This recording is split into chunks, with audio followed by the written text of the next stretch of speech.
And we need apologies. I have an apology thus far from Councillor Eileen Lawson. Are there any further apologies?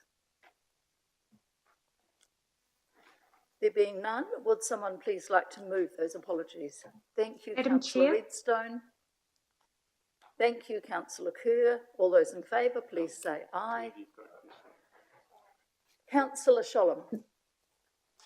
Apologies, Madam Chair. I have a leave of absence. Yes. So from the 25th of March until the 25th.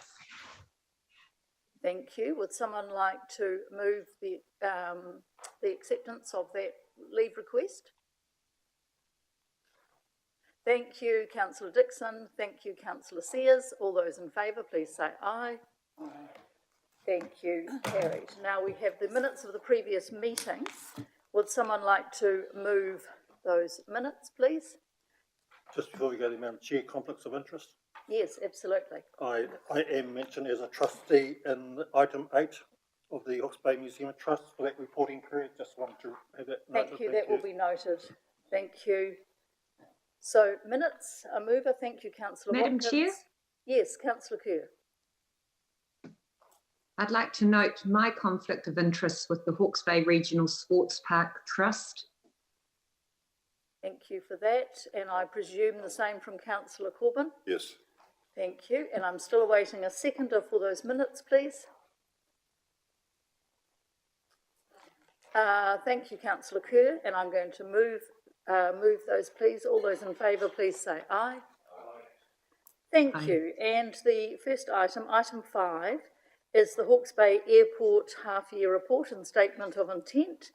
And I'm going to invite the Chair of the Board, Wendy Harvey, and the Acting CEO, Stephanie Murphy, to come forward and present that report, please.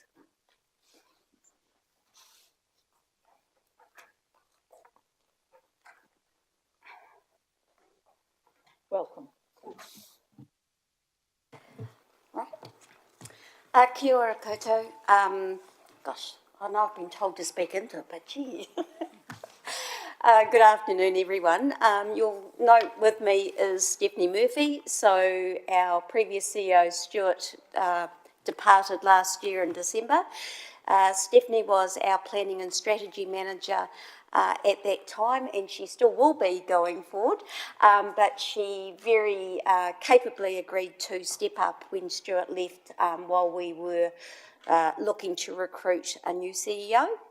At this point, I can't give you a name, but what I can say to you in terms of the new CEO is that currently we are in negotiation with a person and hope to have the ability to tell our shareholders within the next week or so of that appointment.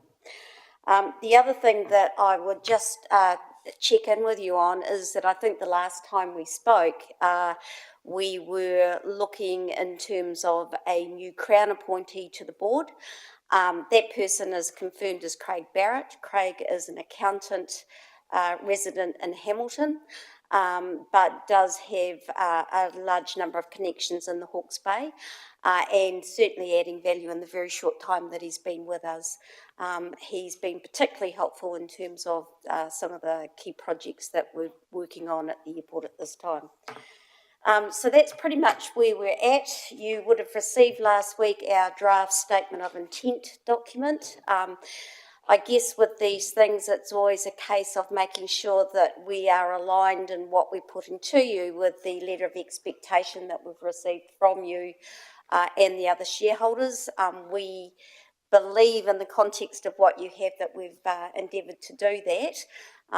But what I thought I would do is basically just take you through some of the inputs that have led to the draft that was submitted for your consideration. So if we can just move to the next slide, please. Thank you. So the first thing that we did, I guess, in preparation for the SOI was actually look at our current strategy. And I guess to some extent that was a reflection of getting a new board member on too and getting some outward thinking coming to bear on it. What you'll see there is that there has been a change. So we now focus from the traditional vision, mission, values, and we've moved to purpose and vision. So previously what was there in terms of our mission was to be the most vibrant regional airport in New Zealand, which sounds really good in, you know, motherhood and apple pie, so to speak, but it's actually very hard to measure what that means and what success looks like there. So as a group, we've taken a step back and looked at why do we exist, what do we do? And essentially we're about transport, land and connecting people. And so that's what's been reflected now in our purpose and vision. The other thing that we wanted to do was to make sure that we reflected that actually our first duty is to run a pretty tight operation as an airport and then leverage value from that. So what you'll see under the key po there are it's not much different than what was there previously, but does focus on operations people, the environment, partnerships and commercial success. Just to note that the other thing that has also, I guess, in writing changed, but not in terms of values, and that is that everything about what we do is underpinned by sustainability. But we feel that in terms of where the organisation has come in the last 2 years, that actually it's become part of our DNA now. So it's the way we do things around here, just like we do things with a health, safety and wellbeing focus on it. So we have incorporated it into all aspects of our work, and that's reflected in a number of the po. So I think that's pretty much what I wanted to cover off there, which is that essentially there's been no change in long-term strategy. We believe that we have the resilience to withstand the current COVID environment that we're working through. You'll obviously have seen in the 6-month figures that we've taken a hit, which means that we're behind what last year's SOI, what we were hoping to achieve. Basically, I guess the words of Hawke's Bay today, when you're looking at a drop of 81,000 passengers over a 6-month period, it's very hard to, and that's outside of your control.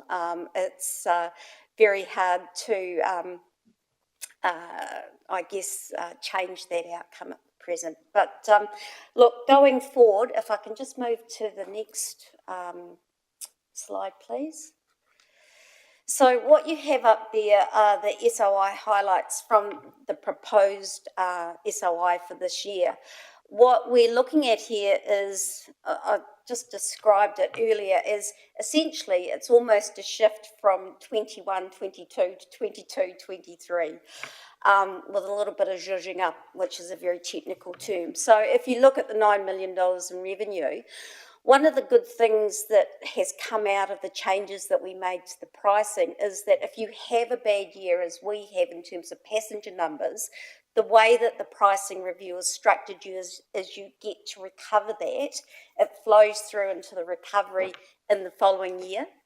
So in essence, our SOI recognises that there is some degree of that flow over from a bad year to hopefully a more regular year. But also noting that actually there is going to be some parts of this year's revenue that we're never going to be able to recover, and that is essentially the passenger-related revenue, so car parking, concession payments and so on. We are looking at next year a slight, well, just over break even in terms of net profit of 250k. One of the things that we have as a board thought very carefully about, though, is where we can add value in areas that we have the ability to control. So we are proposing in our SOI this year to lift our non-aeronautical revenue by 30%. The passenger numbers, as you'll see, are pretty aligned to what we'd hoped to do pre-COVID this year. And the way that we go about determining those numbers, we still have a strong relationship with our analysts at Christchurch Airport, and the forecast figures are based on what the analysis that they've done. As always, we're looking and running a safe and secure operation. The other thing is that we're also mindful of the fact that part of our CapEx spend this year has been deferred, not the least of which is if you've got fewer planes landing, the impact on your runway and so on is obviously not as great. So what we are looking to do this year is to make sure that we stay up with the play with our CapEx spend, our maintenance and repairs, excuse me, and that will flow through into this year's CapEx spend. We continue in our journey, I guess, with sustainability and the airport carbon accreditation. You would have seen in our previous reports that we attained last year level 3. Part of that ongoing commitment is to look at attaining level 3 this year.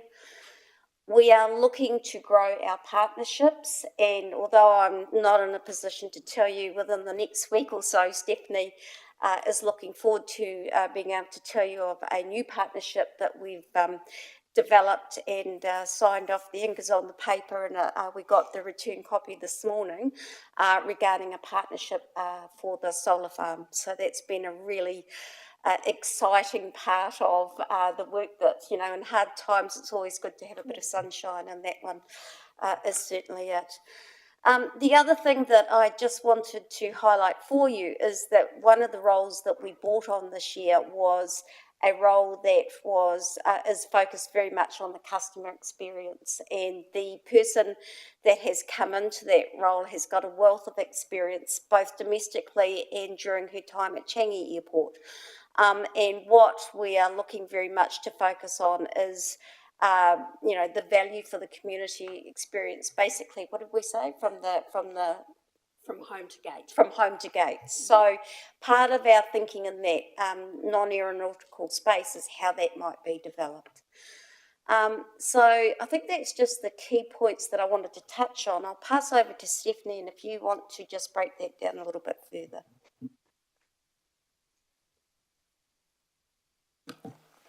Good afternoon. As far as the customer experience strategy, we do have a slide a couple further on, if you don't mind just snipping over to there, and one more. Sorry, we'll just... one of the things we're actually looking at in this space is to ensure that from a customer experience perspective, everyone has the ability from the time they leave home until the time they actually get on an aircraft, and it's wanting to be able to expand that further.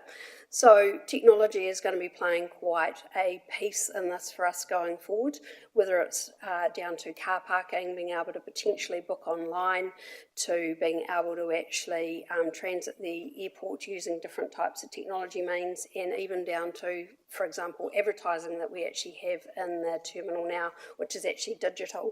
So you've gone away from this very static sort of environment. A couple of other things in the space is the return of our ambassadors. You will have noticed that they have been absent from the terminal for quite a period of time since the terminal was opened in August.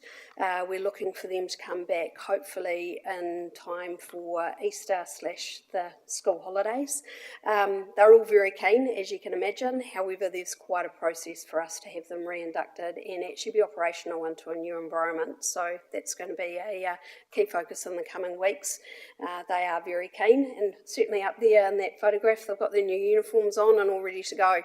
A couple of other things that we're looking at from a experience perspective is terminals can be I guess not particularly family friendly places, and so one of the things that we're actually working with is, as the picture up there shows, is actually developing a children's space in the terminal.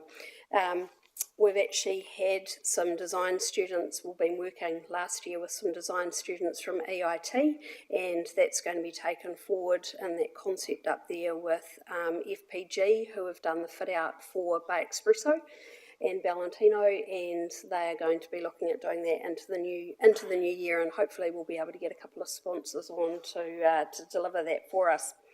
The other part of the customer experience is continuing our ASQ work, which is the International Customer Service work that we've been doing to look at how do we actually grow the experience that people can have in the terminal. So they're probably just a couple of key items in that space for the coming year. Would you like to go back to? Sorry, if we could just go back a couple of slides to the passenger numbers, that would be great. Thank you.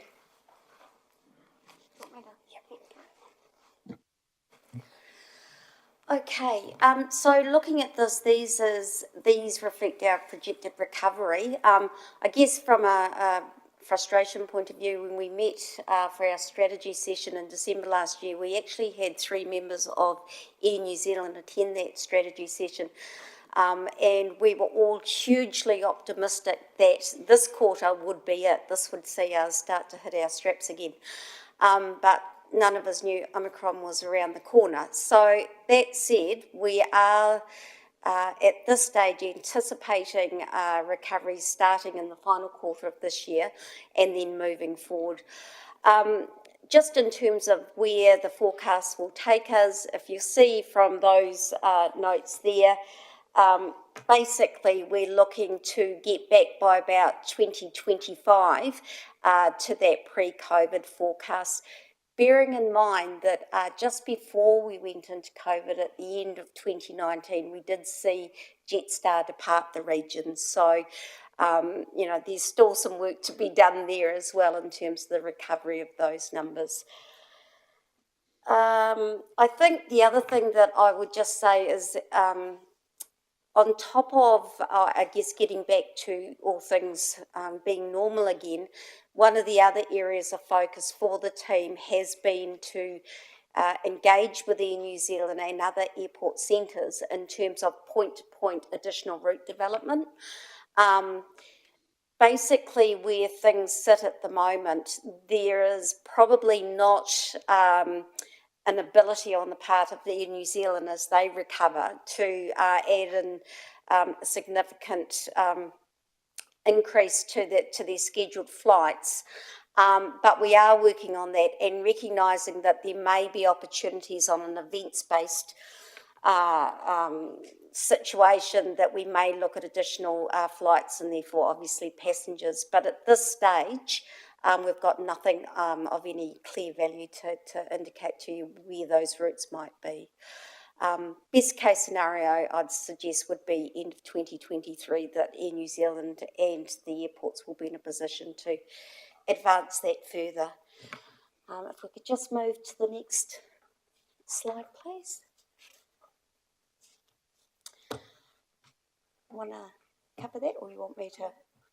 Yeah. So I guess Wendy just touched on previously diversification and growth and looking to the future, and this is a key aspect that we've outlined in our letter of intent strategic issues as well, which we forwarded to Council. And I guess back in July last year, we launched Ahuriri Aero Park, which of course came into the market just as we then of course hit the August lockdown, which was not ideal timing. However, we have 230 hectares of land, and the ability to be able to have a diverse portfolio, I think, has been proven very well as far as the recovery and growth going forward that we need to see. And having reliance on one key income stream, which is aeronautical revenue, is not going to be ideal into the future. So that's really what we've learnt from a COVID perspective.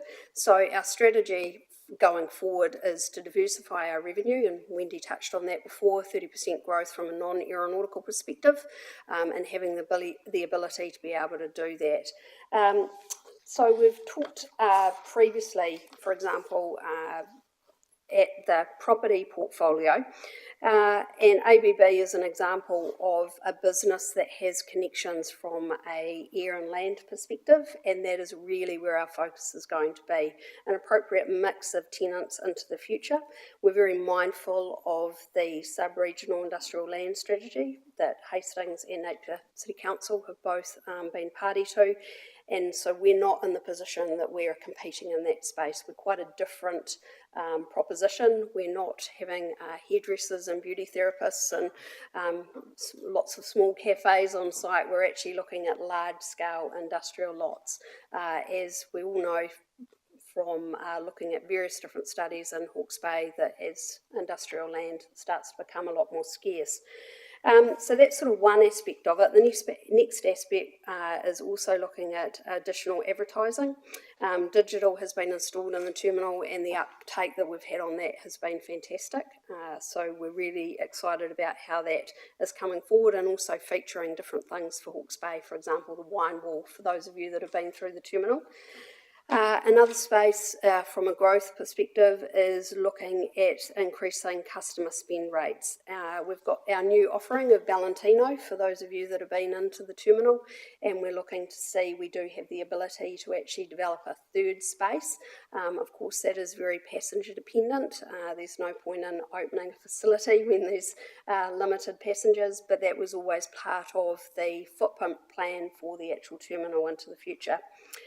So very unique sort of Hawke's Bay experience. And then I guess Wendy's just touched on regional route development as well. We've had Origin who have started in October last year with the Nelson, Palmerston North and Hamilton services, and we're actually in discussion looking at opportunities for them to also grow into the future as well. But again, that will be once we actually see a recovery in the market from a aeronautical perspective. Then the other part of a growth is actually looking at, sort of relates back to our vision and purpose into the future, is actually about being a transport hub. Lots of airports around New Zealand, but also around the world, have very much a high freight and logistics opportunity based on site, where you actually get that whole connection from land to air, and then of course our location right next door to rail and also the expressway, but also to the port as well. So that is part of the offerings that we're looking at going forward. If we could just move to the next slide, please. We've already covered off that one, so I'll just whiz over one more, thank you. So to the solar farm, this is a project that is very exciting for us. It is, of course, as you've heard previously from Wendy and Stuart, it is approximately sort of 20 to 25 megawatts. That is actually an artist's impression that was taken about 12 months ago and developed, and it's actually on the western side of the runway, looking back across at the terminal, and you can see the control tower in the distance. So this project is on land that is not ideally or it doesn't have great agricultural value, we should say, and also not hugely productive. So one of the things we're looking at for the project is how we actually expand it into going forward. So Wendy mentioned that we've been discussing with a commercial partner to join us, and we hope to be in the position to announce that in the next couple of weeks. That will have the ability for us to have a joint venture partner that will enable us to proceed to the next stage of the project, which will include going through the detailed engineering design, commencing all of the environmental assessments that are required from a resource consenting perspective and consultation on the project, and then ultimately applying for consents into the future.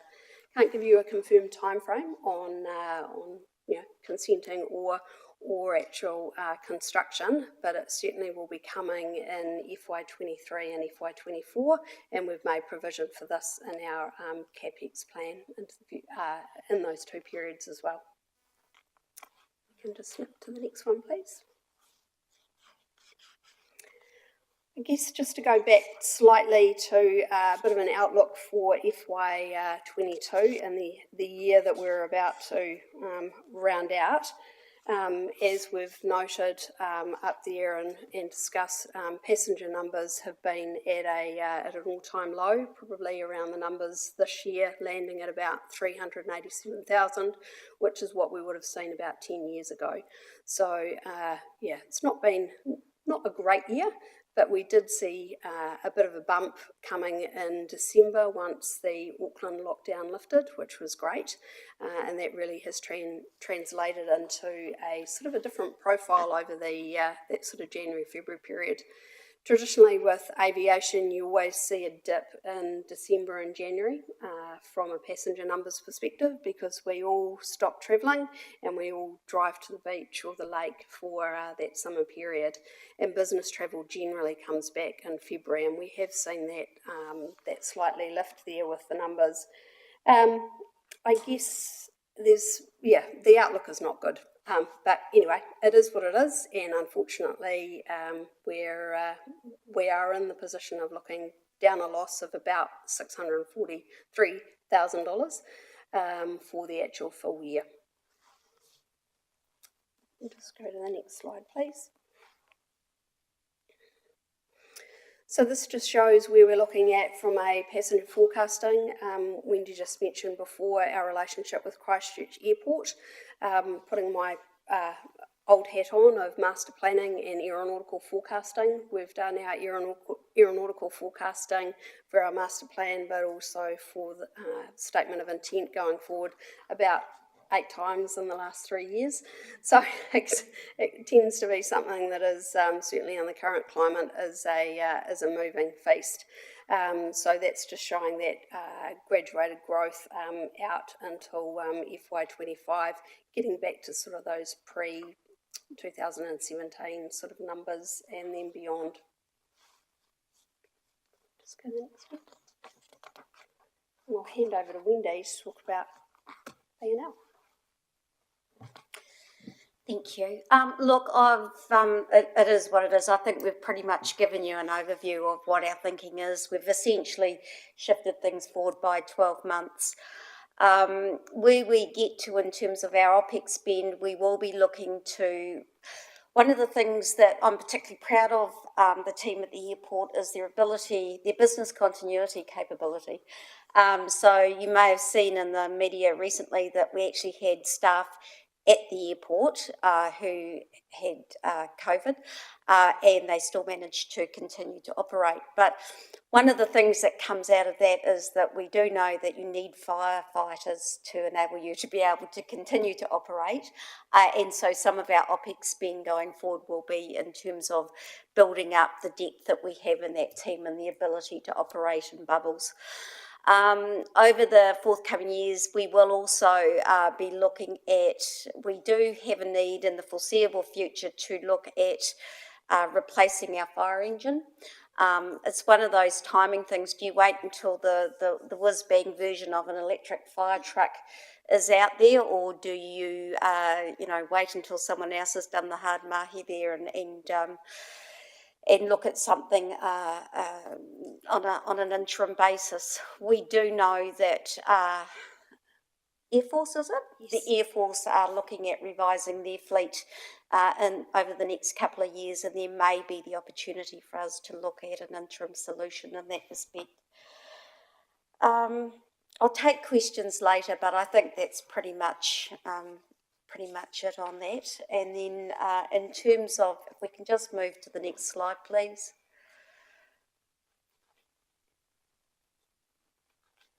So you'll see in terms of the bank debt that we do expect to be up there for the next couple of years. I guess that's really a reflection of deferred, obviously the terminal and the costs that escalated towards the end of that project, but also the fact that we have CapEx work that we're going to need to fund over the next couple of years. But then we see the ability to return to normal and start paying down a bit of debt from 2024 on. And just the final slide, please. So pretty much, as I said, just in terms of that CapEx spend, there will be some airside infrastructure projects, and that will, in terms of the business park development, there will be some further infrastructure work needed, investment in that area, just to make it, marketable and usable for potential tenants that we're looking to attract. And the other part of it is obviously, as I've just talked about, is that second appliance that we're looking at. And finally, the apron and taxiway, that's what I'd pretty much describe as BAU, but has carried over because of the fewer landings in the previous couple of years. So, in a very whirlwind journey, that's it for the draft SOI. I'm happy as Stephanie to take any questions you might have. Councillor Redstone. Thank you very much for your report. I'm interested in the non-aeronautical 30% revenue, and particularly keen on the freight and transport hub. I think that's a really sensible idea, but the business park, that's been trying to get off the ground for a very long time, and you've got a very limited market that you're aiming at. So I'm just wondering, what are you going to be doing differently this time?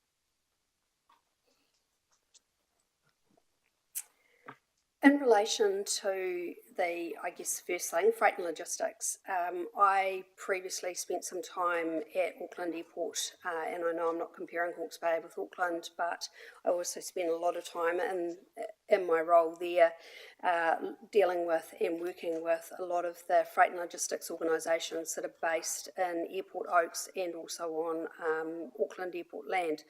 Airports have a real ability to attract freight and logistics organisations. They love to be based next to a runway. It has a fantastic ability. We have a great asset in our runway at 1,750 metres long as it currently stands. So they do like to be located there. Part of what we're wanting to do is we've actually gone to the market for and actually launched the proposal, if that makes sense. So this has all been, I think, historically been sort of below the radar. We'll just trundle along, but now we've actually made the decision. We're actually out there and we're actually in the market and we're actually talking to multiple parties.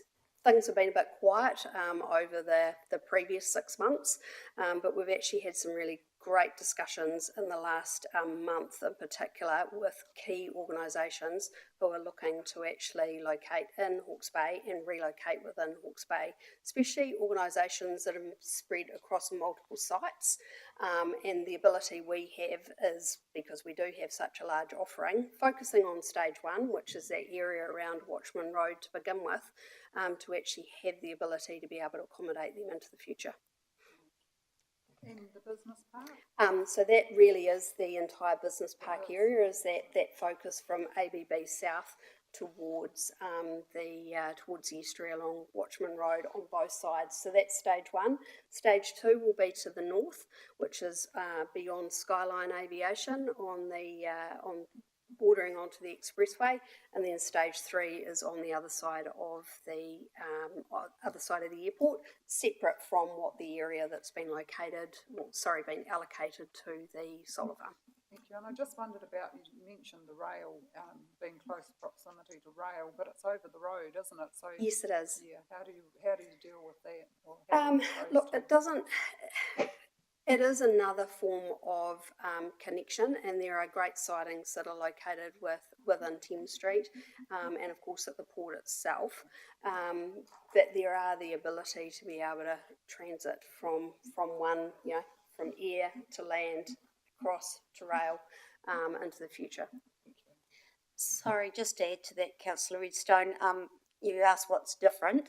There are a couple of things. One is, firstly, I think that traditionally we've had an attitude of, build it and they will come, or, we've been opportunistic in the way we've approached it. So in the last few months, we've actually got a dedicated role. This is this person's key focus, and it's not about just dealing with interest as it comes in. It's actually about generating a proposal and then seeking out those potential partners that actually is relevant to the offering. And I think to what Stephanie's saying is that we've actually focused on what is our value. That's my first question. A second one, connected to the issue before, is the you had an aspiration of 1 million passengers, I think, within about 2 years of now. Has that been totally written off, or have you just pushed it a long way out in the future. And maybe a third question, talking about the transport hub that you were talking about before. The planes that currently service Hawke's Bay have very limited freight capacity. They would not generally be seen anywhere else as freight aeroplanes. Do you have plans to alter that? Can you remember all that? I've taken some notes. First comment in relation to public transport and buses at Hawke's Bay Airport.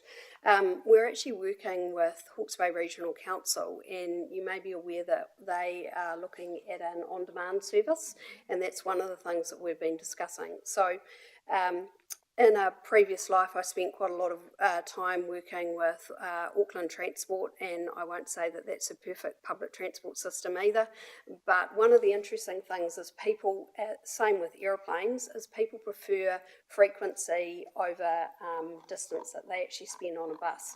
So one of the things is, in relation to our offering, is to ensure that there is the right mix of public transport offering.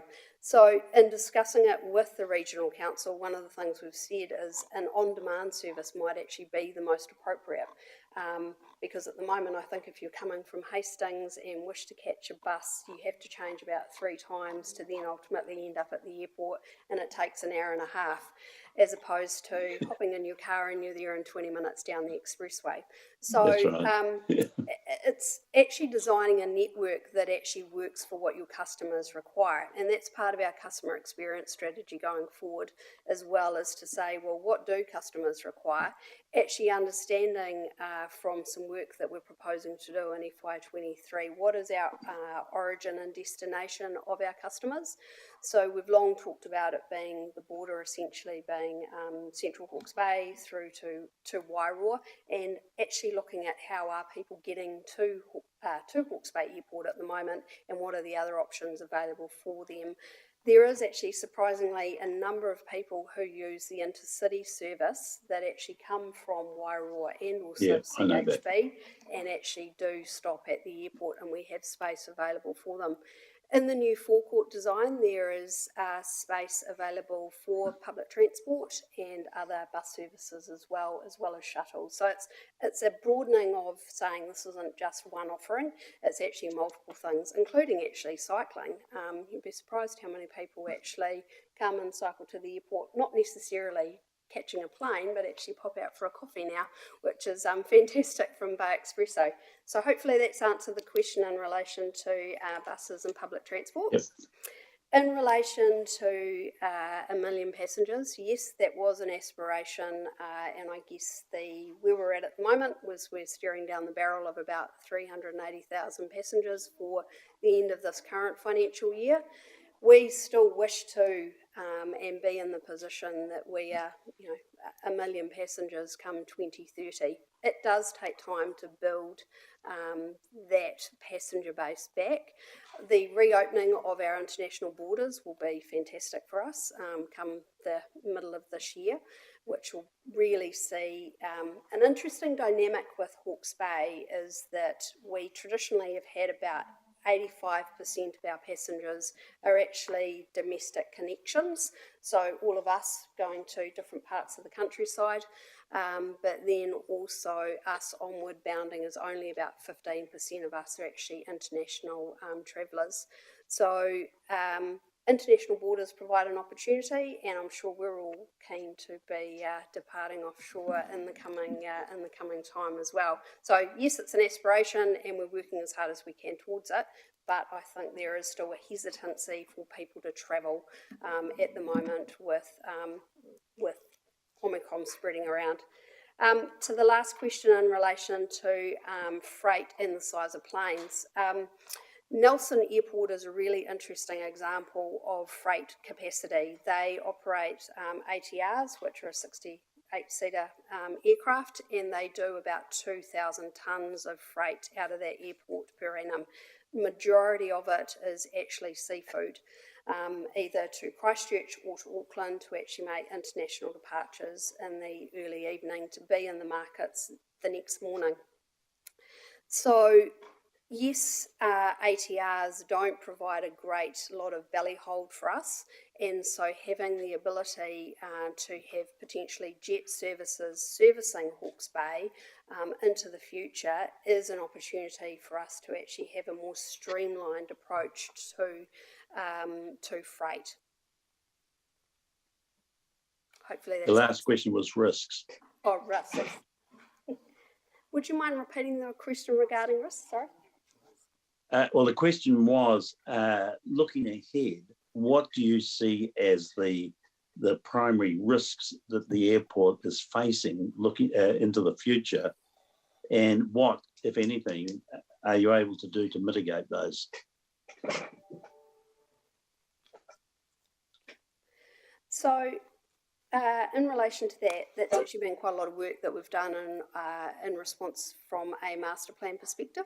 So a couple of key things. One is actually diversification from a revenue perspective is actually a key risk for us in ensuring that we have a diverse revenue stream going forward other than just the aeronautical business.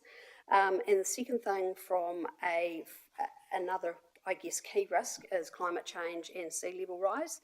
We're actually working with the Regional Council around looking at the protection of our key asset, being our runway and our aeronautical assets, and ensuring that the current, for example, the stop bank to the south on the estuary is actually fit for purpose and is maintained into the future.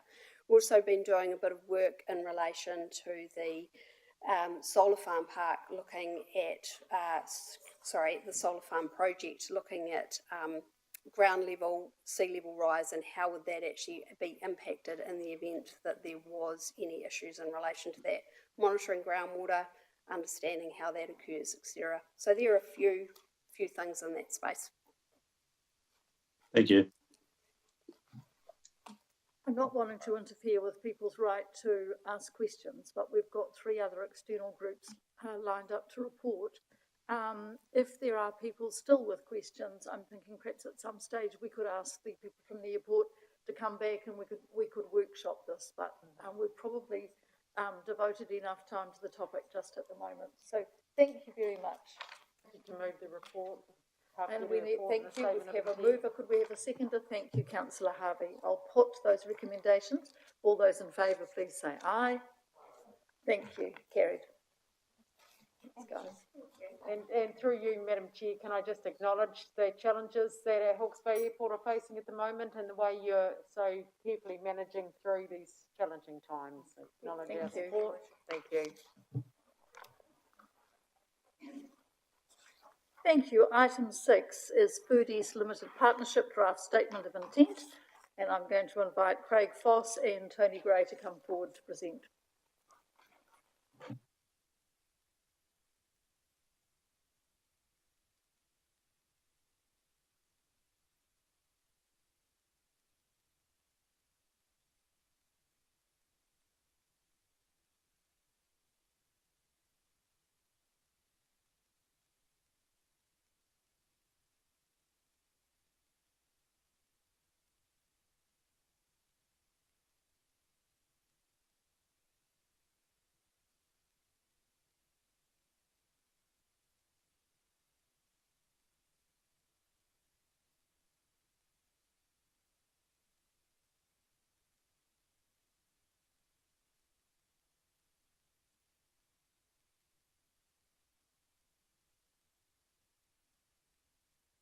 Excuse me. Thank you. Thank you, Madam Chair. Can I just first acknowledge best wishes and blessings for Councillor O'Keefe, who is managing his way through a bit of an illness at the moment. And also, can I just acknowledge, as the Mayor just did there, the Hawke's Bay Airport people. I'm also on Hawke's Bay Tourism, and believe you me, it is pretty tough out there in that part of the sector. So anyway, I'm here today as Chairman of Food East with my colleague Tony Gray here, who you all know. We were here a few months ago, to give you a bit of an outline of the project. So we have our draft statement of intent, and you have our financials up until year end, half year end, December 31st in front of you. I'll just take those as read. There's not a huge amount to report from the last time I was here, but obviously we're open to questions, whatever you like. Other than we gave you our commitment at that stage and shared with you our other shareholders of Food East and our commitment that there will be a food innovation hub at Elwood Road. And we were doing our absolute utmost to achieve that for all the reasons outlined in our vision statement there and our mission as part of the SOI for the GDP growth. And I think virtually everyone in this room can't quite understand why we don't already have a food innovation hub here or have had one for quite some time. But anyway, we're working hard at it. I outlined the unfortunate circumstances last time I was here in that the buildings that we had tendered out to have constructed exceeded the budget that we had to build them. So I can share with you myself, Tony, the Food East team and members of H-Brick, Hawke's Bay Regional Investment Company, have been working very, very hard, have many, many meetings and intense negotiations with Kanoa/the old Provincial Growth Fund. Their officials, I'm pleased to report we have come a long, long way from where we were just a few months ago. We are very, very confident and hopeful that we'll reach an agreement to get Food East off the ground. I can't say much more than that, other than can I acknowledge the support of Mayor Hazelhurst and your CEO Nigel Bickle assisting us in those discussions to nudge a positive and correct answer for Hawke's Bay from the ministers and portfolios concerned. Having said that, you can see the financials there. I'll pass to Tony in a moment for any comment on the financials there. There is no Food East operating at the moment. Our intention is to, almost the moment after we get final sign-off from the Crown, we have to go back to our shareholders, of course, including Hastings District Council, to get their approval of any changes to the original model, and then go redesign and go out for tender or appoint a contractor. However it happens, the whole facility will take about a year to build. Some interesting bits of information which you may or may not be aware of. I can acknowledge the foresight of many in this room who purchased the site originally or pursued the particular site, which is on the corner, just opposite Miracle Water on Elwood Road there, if you recall. That entire precinct is recently just undergoing or ongoing commercial transaction, and a very large entity has purchased a large proportion of land there.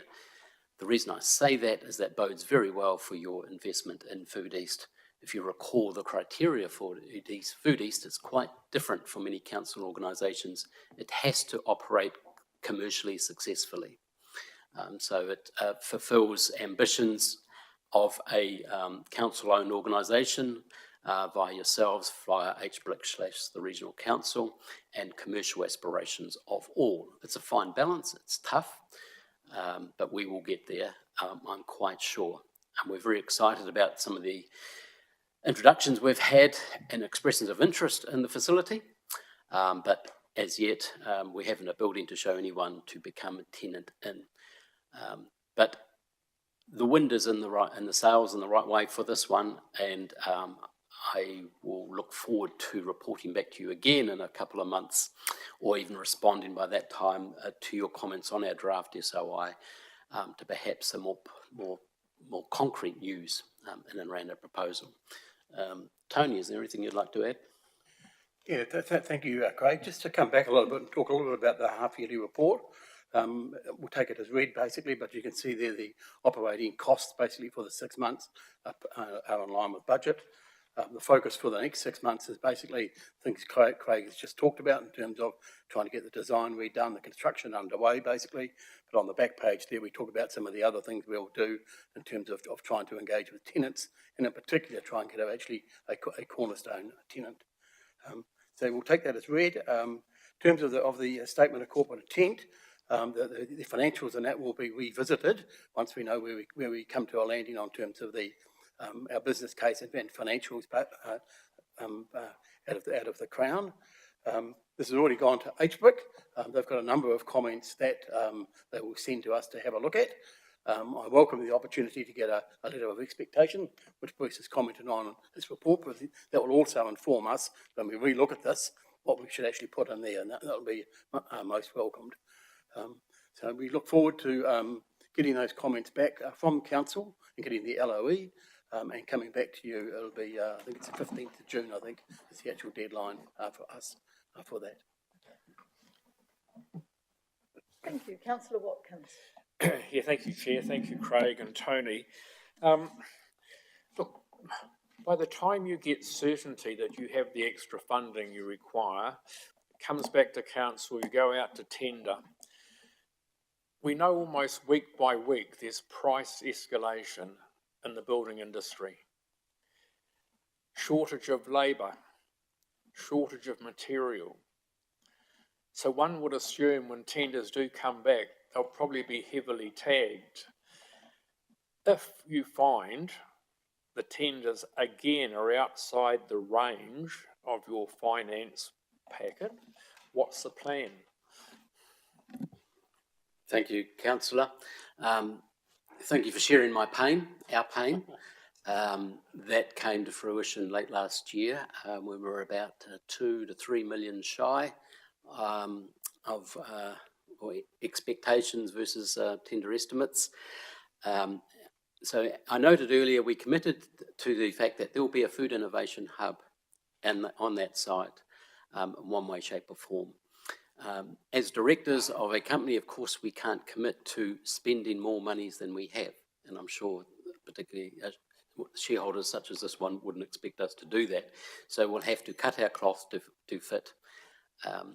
Our options are to redesign the buildings. There's 2 buildings, kind of an office building, very high quality office building out front, and like a pretty flash packing shed kind of facility out the back. Not a packing shed, but that kind of warehouse type shape.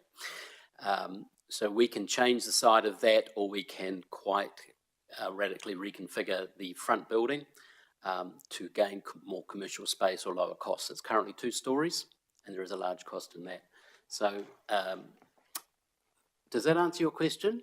Well, it does lead to another question, Craig. If you say you would come back and cut your cloth again, yes. I guess the question is, when we first knew we were outside the financial package,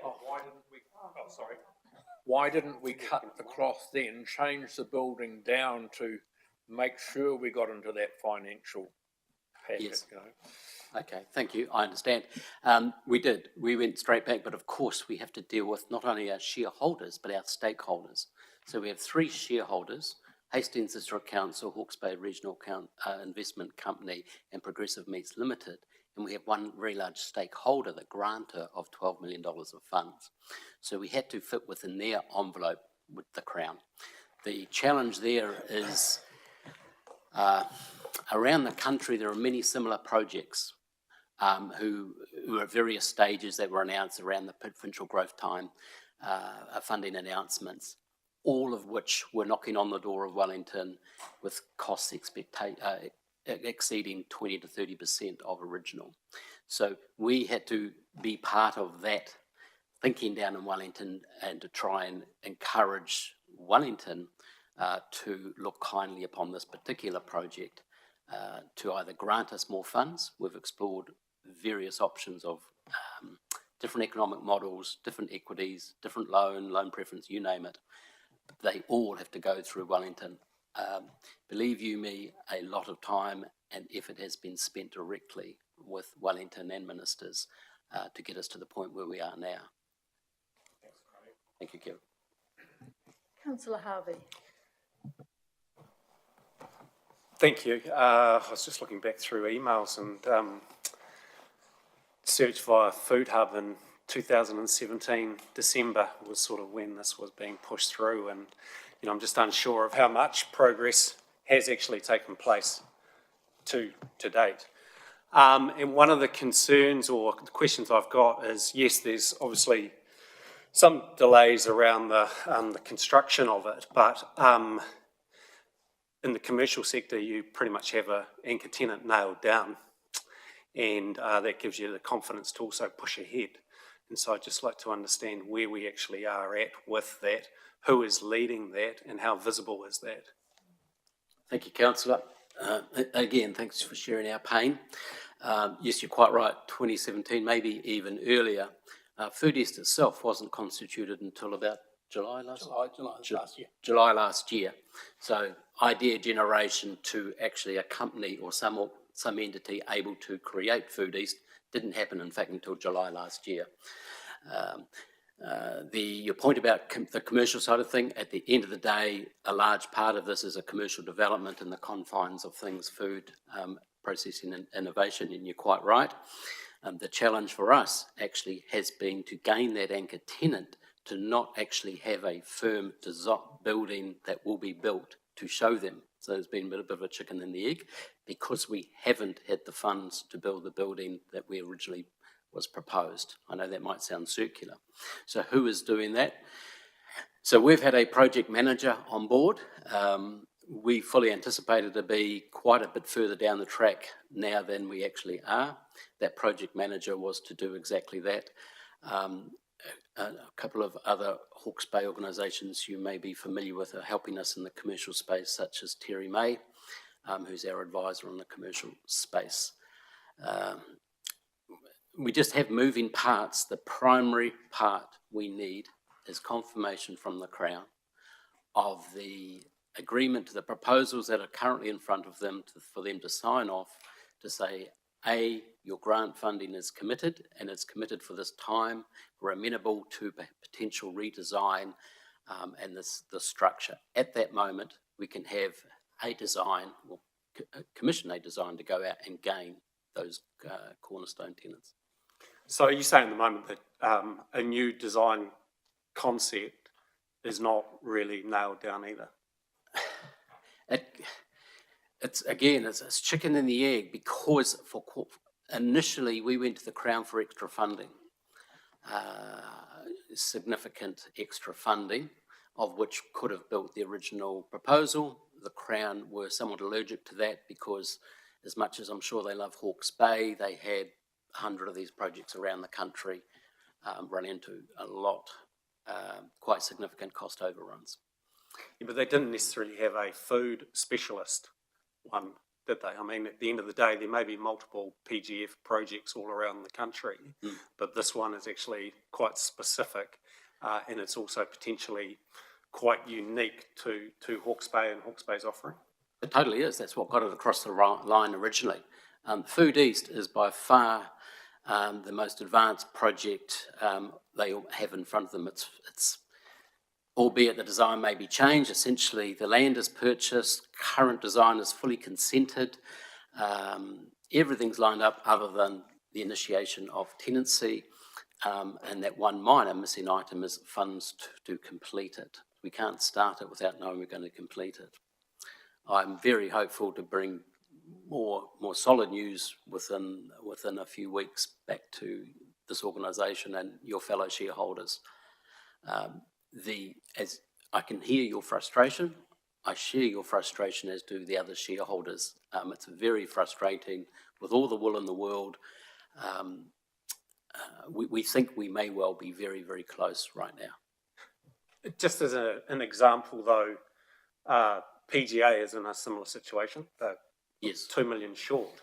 Yet that didn't necessarily stop them from going ahead with the construction. Yes. Yes, and I admire the benefits of a charitable trust versus a limited company. Therein lies the reasons why.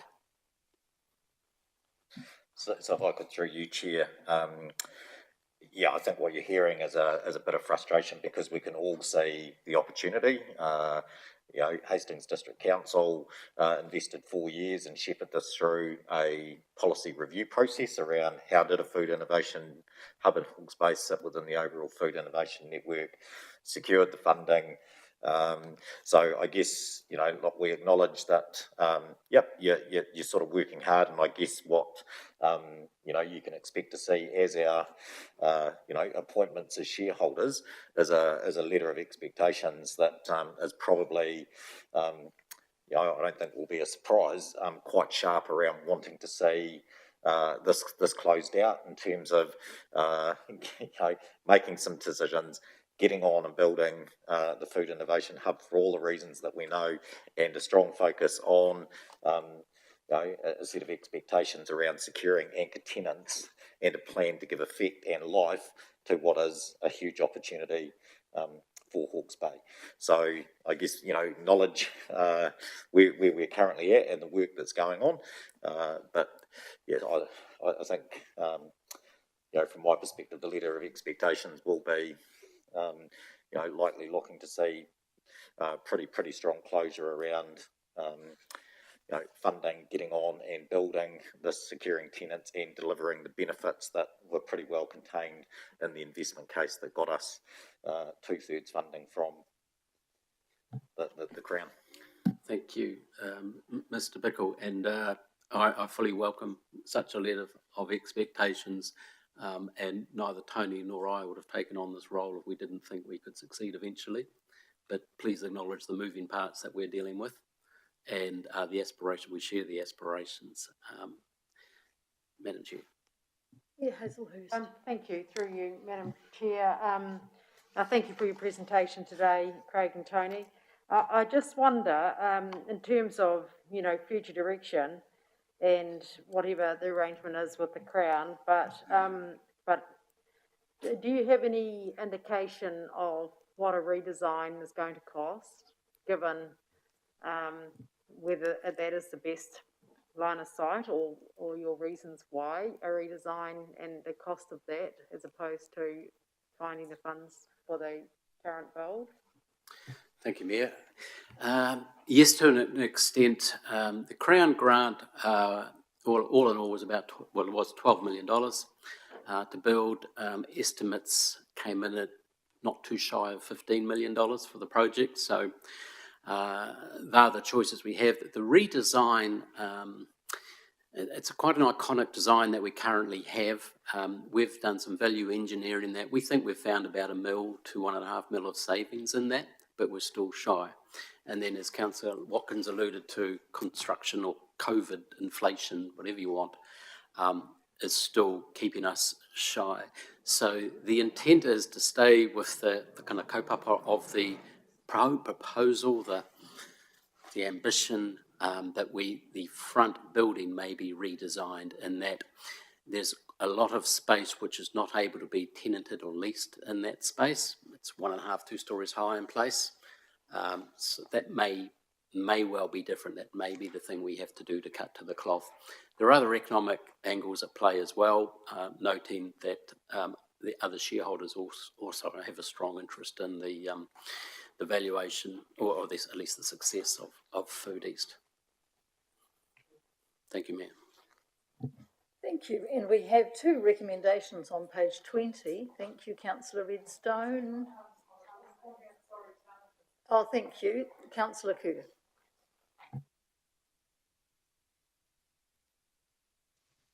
Madam Chair, I actually had a comment I'd like to make, please. Feel free.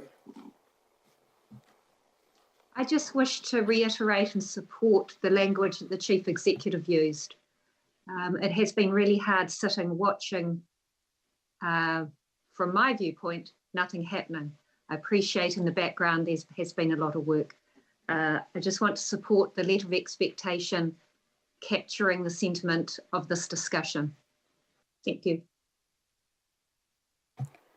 And Happy to second. I was going to say, do I take it that you second those 2 recommendations? So having a mover and a seconder, I'll put those 2 recommendations. All those in favour, please say aye.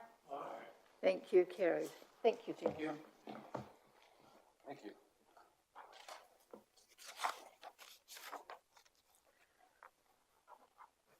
And now, item 7, Hawke's Bay Regional Sports Park update. And I'd like to invite Jock McIntosh to come forward and present to us.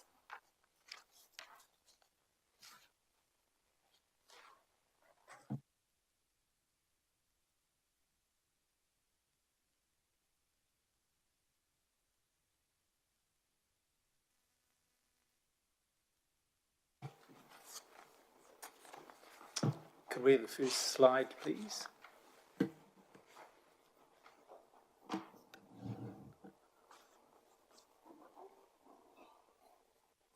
Firstly, thank you for having me. It's I looked at my notes and it's May last year when I last spoke to you, so it's been a while. And so I'd just like to give you a general update on how things are going at the park. That part won't take too long, and happy to field any questions you have as a consequence of that.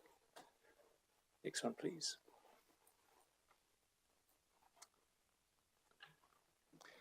So on the first slide where I mentioned a period of unprecedented development, that's certainly true. In fact, at the moment, there's about $40 million worth of works happening at the park. Much of that is under the umbrella of the Community Fitness Trust, and much of that relates to the 50-metre pool that's under construction. But additionally, and it's been a fair while coming, we are underway with the cricket and boxing centre that we've spoken about previously. To recap briefly, the anchor tenants for that are going to be Central Districts Cricket and Giants Boxing. And most of you will probably know Giants is currently housed in town here in a council building, and we hope to have them housed in our place in September this year. So I think that makes life a bit easier as far as some of the council plans are concerned, and timing-wise, that's what we're working to. To give you an idea of the size of that, it's a large L-shaped building. It's about 2,000 square metres, and in layman's terms, that's the size of about 10 quite large houses. So it's a big building that's under construction. Next slide, please. Like a lot of this stuff, it's not without its challenges, and what you see there obviously is the foundation works, and that sort of timber strip you see going down the middle is boxing for the foundation. Now there's about 5 metres of base course to the left of that, and that actually denotes the extent to which we've had to shift the building to the right. And we've had to do that because we discovered an unknown well under what was the foundation slab for the building. It's too risky to leave something like that there. And so, when I say it's not without its challenges, it's a not difficult thing to do, but it's going to add quite a bit of money to the cost of it. So those are some of the things that you come up with when you get into the ground. Next slide, please. Alongside in a cricket sense, the indoor training venue that we're providing, cricket itself is funding a covered outdoor wicket. And so this is one based at the Mount in Tauranga. And so that is literally a big glass house over 18 outdoor cricket pitches. So if you think before long we're going to have an indoor training facility, we're going to have an outdoor training facility, CD Cricket's admin offices are within the park, and the accommodation hostel is going to be complete a bit later in the year too. It's quite a compelling regional centre that we're going to have for cricket. Next slide, please. Some of the Community Fitness Centre Trust developments that I alluded to before, this is the hostel. So to recap, that's 60 beds or 80 beds if you use some of the trundlers that are under the main beds. That's due for completion in about June this year, in other words, available for use. And although it's not our baby, I'm confident that'll be a well-used facility. For example, we've just hosted the New Zealand Athletics Champs there, as some of you probably saw, and it's exactly the sort of thing that their 40-odd officials or more could have stayed in where they're here. So I'm sure that's going to be a good asset. Next slide, please. And of course the pool, look, I'm sure you're up to speed with that, and so this is just to give you a very up-to-date look as to where it's at. I just took this yesterday, and it's a big, complicated project. They appear to be doing a very good job to me, those guys. That's due for an August opening for the pool. Next slide, please. So as far as this slide is concerned, I reckon by the end of this year, we can probably take the question mark off that statement at the top. We've got a fantastic set of facilities here, and it's really refreshing when you host some out-of-towners, as we did in the weekend. They say lots and lots of nice things about it. Some of it's not our doing. Often it's related to the weather, but they do really say nice things about our venue in terms of especially what it's going to be like. And in looking at that and in looking at some of the things that are happening at the moment, towards the top there, that pink rectangle you see, that's the accommodation hostel. The pool is that large middle rectangle. The orange L shape to the left of the pool, that's the cricket and boxing building. So the long part of the L is 50 metres long, that's the bowling lanes, and the shorter part of the L is the boxing centre. And then on the left of the building, which a partially council-funded facility that's a 200 square metre storage shed, which is now down at the sports fields. Next slide, please. So the development's great, but I don't know how many of you here have renovated a house, but it is like that. There's a lot of grief while you go through the process, a lot of grief, and it does make for a really difficult operating environment. And you're going to get feedback about car parks this winter too. I certainly will, and Netball definitely will. And so the best thing we can say is, for the most part, the ratepayers are ending up with a fantastic set of assets, the vast majority of which they haven't paid for. We do need to suck up a bit of pain in the meantime, because it's a pretty good thing that Hawke's Bay is going to end up with at the end. Next slide, please. COVID, no presentation these days is complete without that. I mean, look, it's been tricky. It's decimated our events calendar, marquee events such as Waitangi Day. The Mitre 10 Tough Kids, actually, that's a big deal too. We get close to 3,000 kids turning up on that day. Normally at this time of year, we'd have multiple schools doing their secondary sports here. None of those things have happened. So it's had a massive impact on that side. If you were to try and look for a silver lining in it, if you did have to have a pandemic, now's not a bad time for us, because of what I mentioned before, really, of having a heck of a lot of development on the go and it being operationally difficult. So if you had to have a COVID, it's probably the best time to have it. Next slide, please. However, we have got some pretty good events underway, and I really take my hat off to Athletics New Zealand and Hastings Athletics for forging on with this event. This was the New Zealand Athletics Champs that we hosted last weekend. It was organisationally extraordinarily difficult. I think some of you were out there giving out prizes and that sort of thing, and you would have seen ropes everywhere. There was a particular entrance you had to enter by and exit by, no spectators, all sorts of protocols associated with it, but they sucked it up and did all that. And I know from my experience that it'll be really, really appreciated by the 700 odd athletes who attended that. There's no bigger balloon popper than not being able to run your pinnacle event. So I take my hat off to them.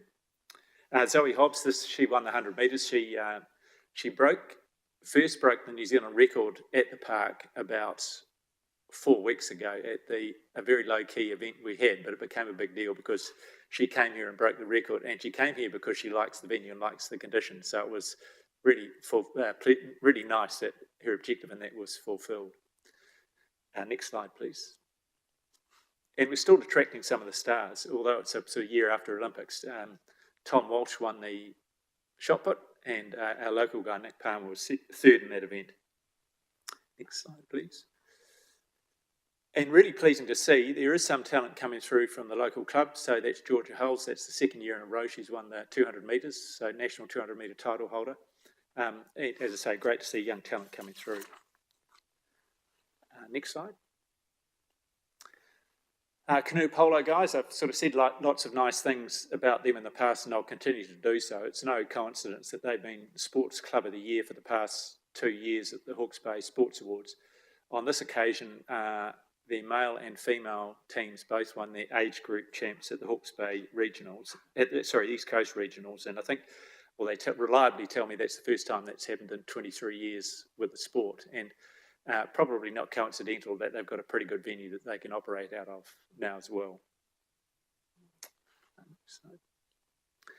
Just a couple of comments on our general operation. I haven't actually commented on this too much in the past, but an interesting point to know, Sarah, who works with us, does some pretty good work in consultation with our outside provider with this, and we've got a respectable amount of Facebook followers now, and it's obviously a very important and increasingly important communication medium, so it's a good way for us to get the word out to lots of people via that. Next one, please.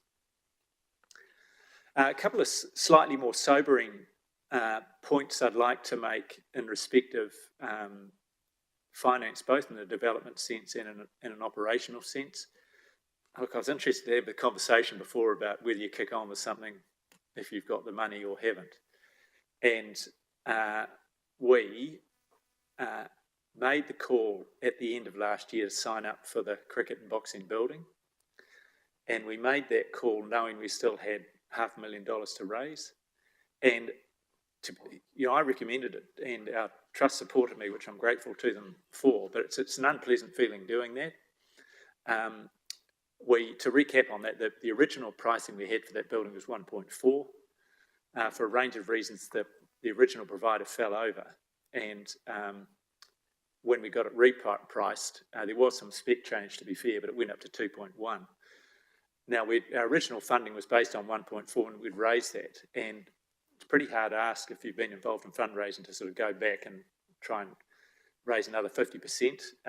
Nevertheless, we're in the midst of that now, and the 700,000 gap then is now a 500,000 gap, and we're I was going to say if I'm looking grey, I'm already grey, but I'm going to get greyer.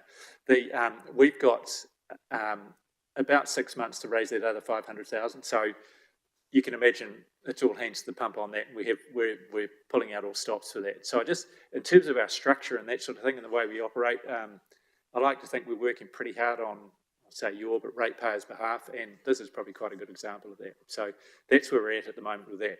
As I say, we've 500 to raise, and we've got 6 months to do it. On the operational side, actually that is under pressure. A big chunk of that is, for example, in the last 12 months is related to events. Some of it's just raw inflationary stuff. The last time to recap, council provides us with about 30% of our operational funding. I think in terms of your own setup as far as operating outdoor facilities is concerned, that's a pretty good deal.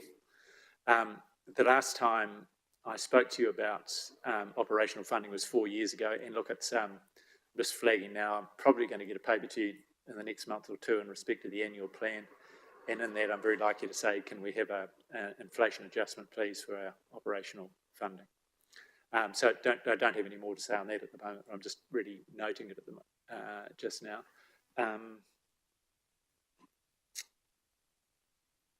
Yes, look, I think that's probably all I had to say. Just really to note those two things on the financial side of things. Just last slide, please. So this is overwhelmingly the best story. In 12 months' time, in respect of their strategy and on-demand trial to get people to the park, the work on that's not due to be complete until sort of towards the end of the winter season. So we're kind of in touch with those people, but every day. And all it needs is a bus stop and a pathway to connect the bus stop to the park.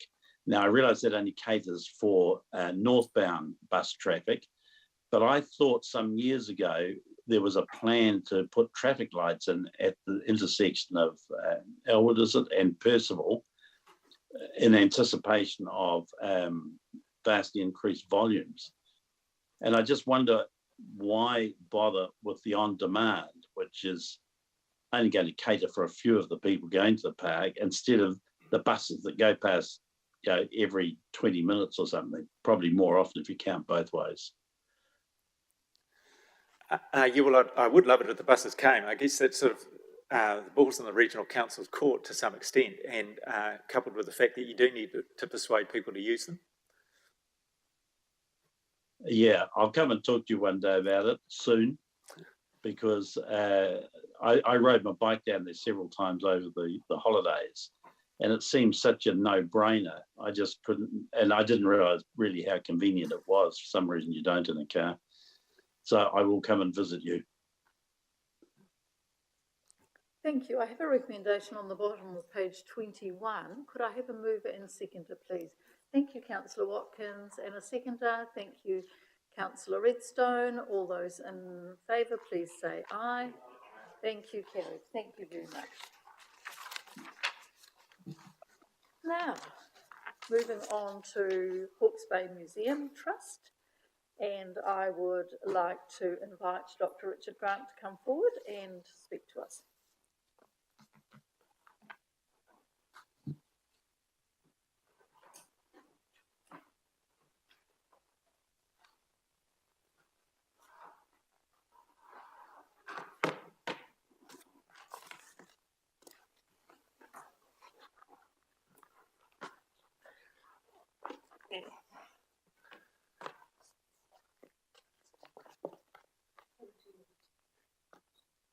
I haven't seen your paper, but never mind.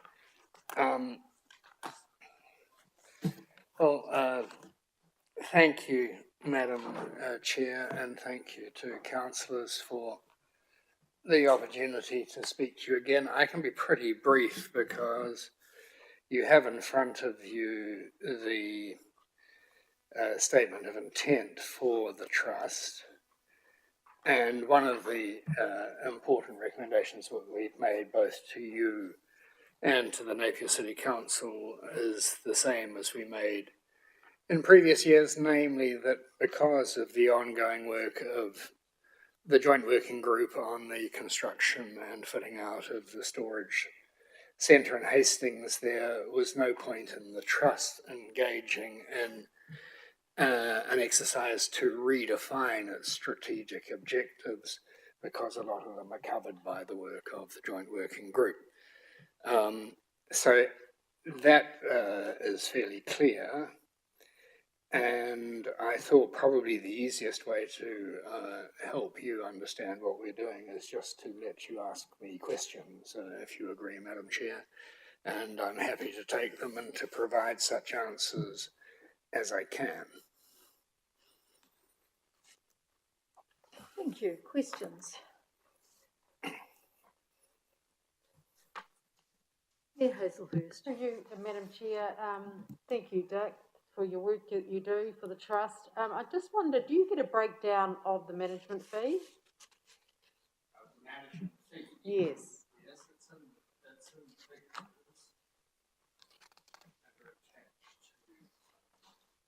Can you please turn your microphone on?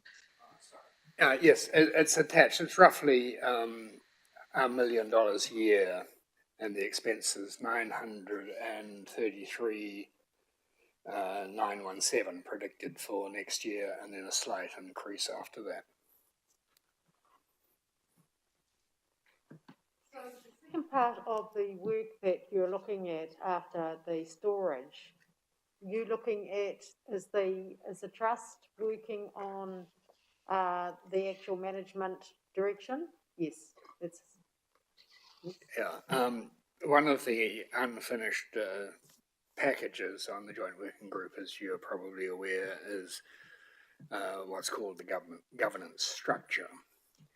The trust has submitted some views to both councils last year on what it regards as the sort of basic minimum for any new governance structure. And the trust itself has some ideas on how governance should be done. I mean, the most important thing, I think, from the trust point of view is that this council and the Napier City Council agree that the current model is not fit for purpose, and a new model which, while not identical to some other museums across the country, but at least comes close to them, provides a much clearer model both of governing the museum, which is one thing, of being the guardian for the collection, which is the second, and third, making sure that there's a financially viable model, and fourthly, that this institution, which is really important in Hawke's Bay, appeals to the people of Hawke's Bay. So those are the four basic thrusts of our work. Thank you. You know, I look at things like off-site storage, $82,000, and just think about, you know, our direction in terms of our storage being up and running, and, you know, not having those overheads. that we're currently incurring. If I may, yeah, I think you've heard me before, Madam Mayor. It's a dog's breakfast. Are there other questions? Councillor Sholem. Thank you, Madam Chair. Just referring to the report that we've got in front of us, particularly around,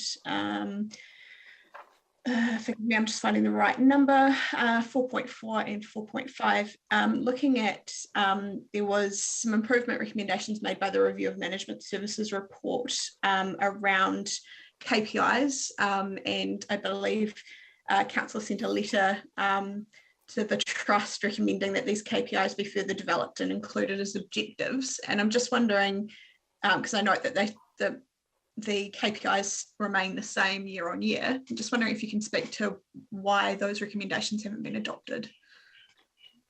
Sorry, I didn't get the first reference you made, Councillor, to which report? Sorry, the report that we're looking at in our papers. So it's just giving us a rundown that the statement of intent that the Trust provided hasn't included the recommendations around that came out of the Review of Management Services report. KPIs such as minimum levels of third-party funding, minimum levels of visitor satisfaction, etc. I'm just wondering if someone in chamber can possibly hand a copy over. Through you, Madam Chair, I could probably answer that on behalf of Dr. Grant, who's reading the agenda papers for the first time just now. Those recommendations have been made to the Trust, and as Dr. Grant alluded to before, that is one of the work streams of the Joint Working Group, and part of the reason why the Statement of Intent is in the same form this year that it was last year is it's a key deliverable of the Joint Working Group, and it's on our to-do list to work our way through. So that's why it's still there. It's still acknowledged that those KPIs do need to be revisited, but we do need to sort of work through the solution that we're working through at the moment with the storage for the collection, but also another significant piece of work which Dr. Grant is supporting myself and my counterpart at Napier City Council on, which is a review of the governance structure moving forward. Put those in place, and then we're in a much better position to fulfil that recommendation. And if I may ask a follow-up. Thank you for that explanation. That's really helpful. Being that I'm obviously not on that working group, I'm just wondering, is there any indication of time frame around all of this, just to give us who are not involved in that working group a little bit more info? Councillor Dixon chairs the working group. I'm just a member of it. We're hoping to get something, I think, to both councils in July. This depends a wee bit on the work of the consultants on the storage centre, but certainly my understanding from the Trust point of view is that within the next few months, a report will go to both councils. Thank you. Thank you. Councillor Dixon. Yeah, thank you, Madam Chair. Wendy, in answer to your question, it's a major part of our plan for this year is to work through the governance structure and get a report to council. We were aiming for July, but when there's other things involved with the storage facilities, they've actually taken our place at the moment. So it's been one of those that's been put on hold slightly, but it'll get there. So Dick, thank you very much for the wonderful job you do at supporting the Working Party. We've come a long way in 2 years, 3 years, and it's an extensive project, and it's not until you get heavily involved with it you realise how big this particular project is and fitting it in. And I could also acknowledge Councillor Sears for the work that she's doing in helping us with this particular project as well. But progress is wonderful, and I'm more than happy to move the recommendations. Thank you. And Councillor Watkins. Thank you, Madam Chair. Perhaps my question is best directed to Councillor Dixon. Just 4.11, I see the detailed design phase of the new building has been completed. Malcolm, what was the outcome of the discussions we had about the roof of that building? Yeah, well, Councillor Watkins, you'll be absolutely thrilled that when they looked at it, they decided that it was cost neutral to replace the roof. So there's going to be actually fit for purpose and hopefully cater for these 100-year storms. So thank you for that recommendation, but that's the way it all worked out. Thank you, Malcolm. I think we're all grateful for that, and Mayor Hazelhurst. Oh, thank you. I'm happy to second the recommendations, but I would like to just follow up on my previous question around, so the review of the governance, does that include a review of the management? Thank you. If I were delicate, Madam Mayor, I would say that a review is a review. If you want me to be specific, you realise, of course, at present that the trust has no say over the management. Right. And the trust cannot, therefore, in any way direct the director to do things.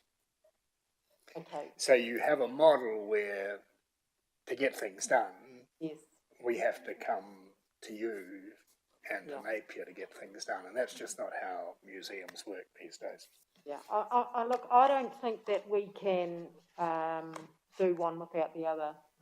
Through you, Chief Executive, I think that we need to be looking at this in a holistic picture. And Bruce, you may be underway with that work.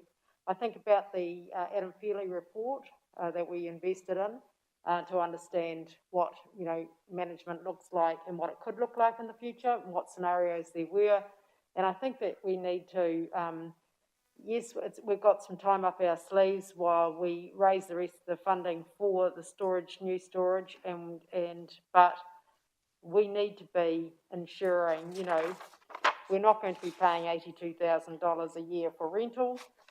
We need to be looking at this holistically, how we are going to be able to manage and finance and look after the collection and the structure. Thank you. Through your worship, you go, Bruce. Madam Chair, sorry. In answer to that, yes, absolutely. The management, as Dr. Grant alluded to, tied directly to the governance review. It's all one as we work our way through it. Thank you. And Councillor Dixon. Yeah, I was going to say it's all encompassing. This management review and the governance review is all encompassing. And it comes back to council once we've approved it at a working party for both councils to approve or suggest or alter or change. Well, with respect, okay. Councillor Dixon, who is undertaking? Pardon? With respect, Councillor Dixon, who is undertaking that piece of work? Oh, they have an independent assistant to help us, and they're going to come back. So we're going to have an independent come back with some ideas. We've got two that we've put into a small time frame. Sorry, not a time frame. What's the right word? Good question. Plan. Two different plans that we're working through, and then they'll look at it. And then once we've fine-tuned what we've got, it'll come back to both councils for further discussion. Through you, Madam Chair, and just to support Councillor Dixon there, so we're just in the process of finalising the independent party that will review the options.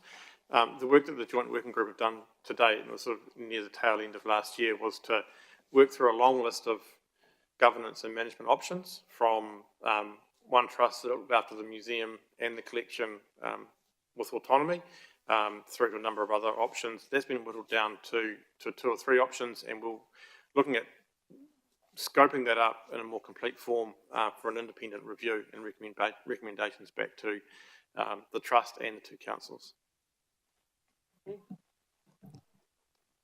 Can I, through you, Madam Chair, just reassure the Mayor, the Trust has a new governance model in its back pocket. Thank you. We have 3 recommendations on the bottom of page 23, and we had a mover and a seconder. I'm going to put those 3 motions. All those in favour, please say aye. Contrary? Carried. Thank you very much. Thank you. Now, given the next item will take longer than 7 minutes or so, I propose we stop for our afternoon tea break now, and when we reconvene, we'll move on to our quarterly financial report.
Thank you. We'll reconvene.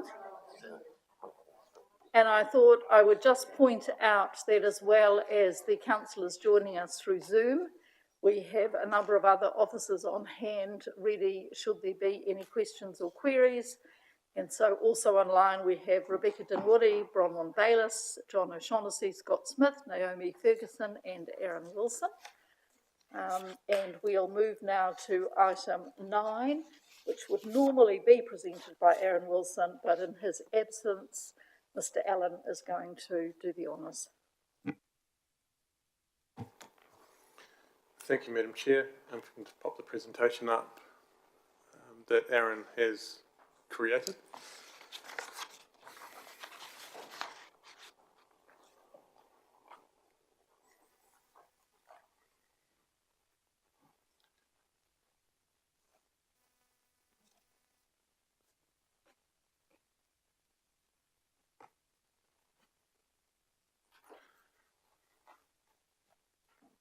Thank you. If we can move to the next slide. So we thought we'd start the presentation of the half-year report to Council a bit in reverse and start with the forecast conversation. As you know and can fully understand, we're operating in quite difficult times to navigate the organisation through the impacts that COVID is having with us or on us. Whether that be in the impact that it's having in the recruitment market for staff, in the construction market with the supply of materials and the general supply chain constraints that we have.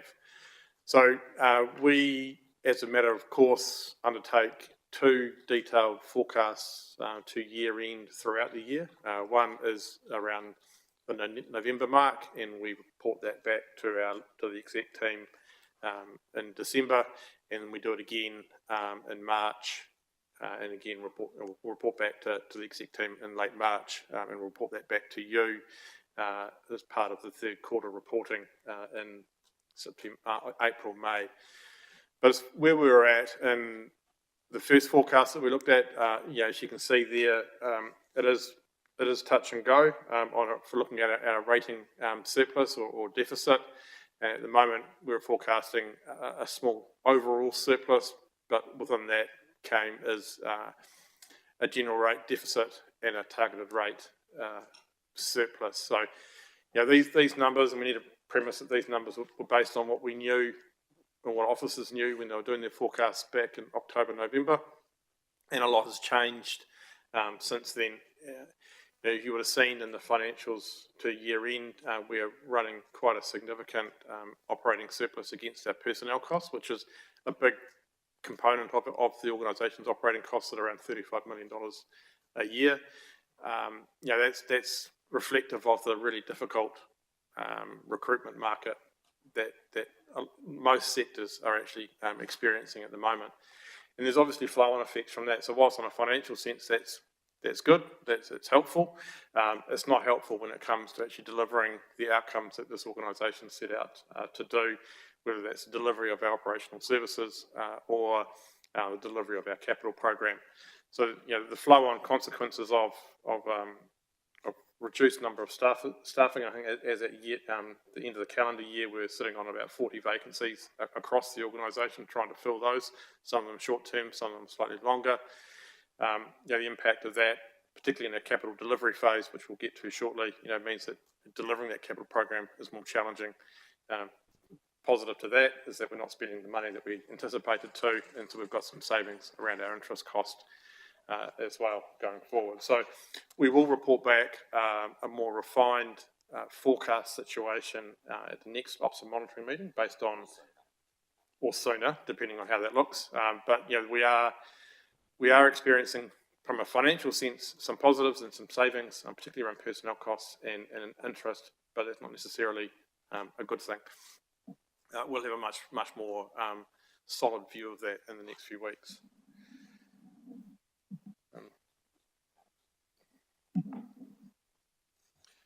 Councillor Corbyn. Thank you, Chair. Just a very brief question, which you may not have the answer to, because I didn't notify you beforehand. But the targeted rate surplus, is that indicating that things haven't been done, services haven't been delivered that the targeted rate was destined for?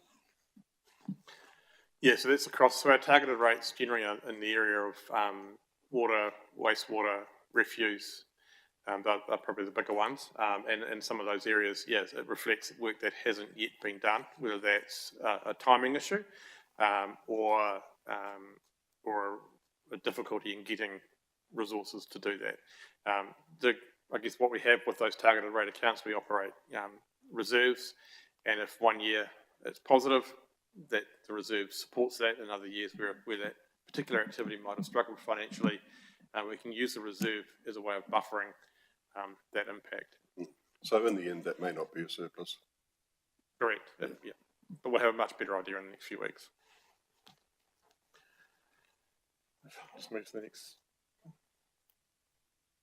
So overall, the accounting result, as you see there, and we've alluded to, so revenue has been impacted quite significantly in the first half of the financial year. And if we go back to August, September, we're in level 4 lockdowns, level 3 and 2, and going forward, and all of those alert level lockdowns do have an impact on our revenue areas, particularly like Toi Toi. Obviously, we would have forecast to have revenue from Splash Planet in there as well. So we're $4.7 million behind on our revenue targets. Offsetting that somewhat is $2.4 million behind on our operating expenditure as well. Noting that that's the accounting result, it doesn't necessarily flow through to a rating position.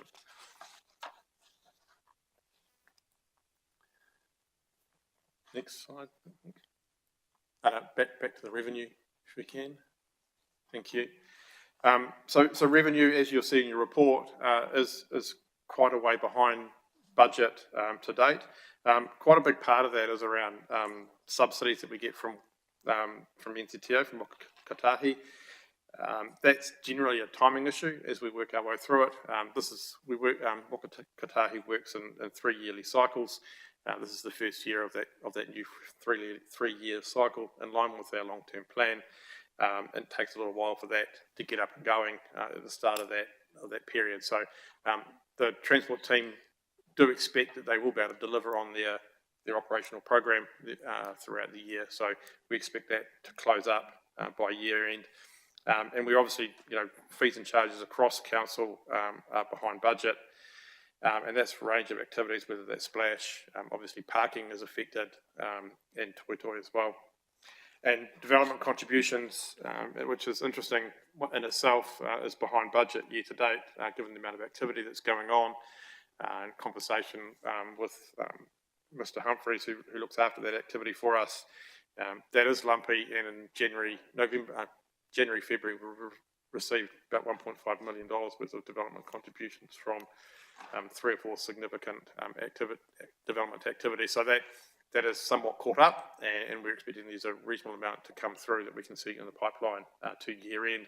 It may not reach budget, but it won't be quite as bad as it looks at the moment. Expenditure. So as I alluded to with the forecast, expenditure is behind budget, and we expect that will continue that way. A really big driver of that is around our personnel costs, and as I mentioned, personnel costs are around $35 million per annum for this organisation. It's a big cost of delivering council services, and at the moment, there's $1.2 million behind budget at the half year. Financing costs are about $1 million behind as well. So between those two activities, it's shielding the organisation somewhat from the other cost pressures that we're experiencing around what we do. Next slide.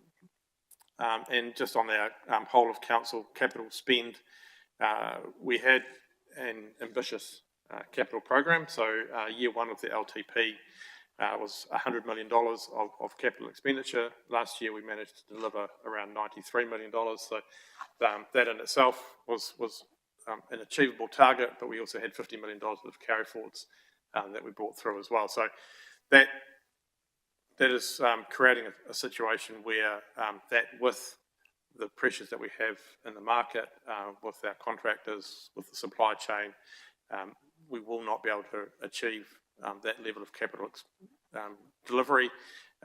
When we looked at our forecast, again, back in November, we were anticipating around $120 million of capital spend. The team are revising that at the moment, and we expect that to come down a bit more again when we complete that work.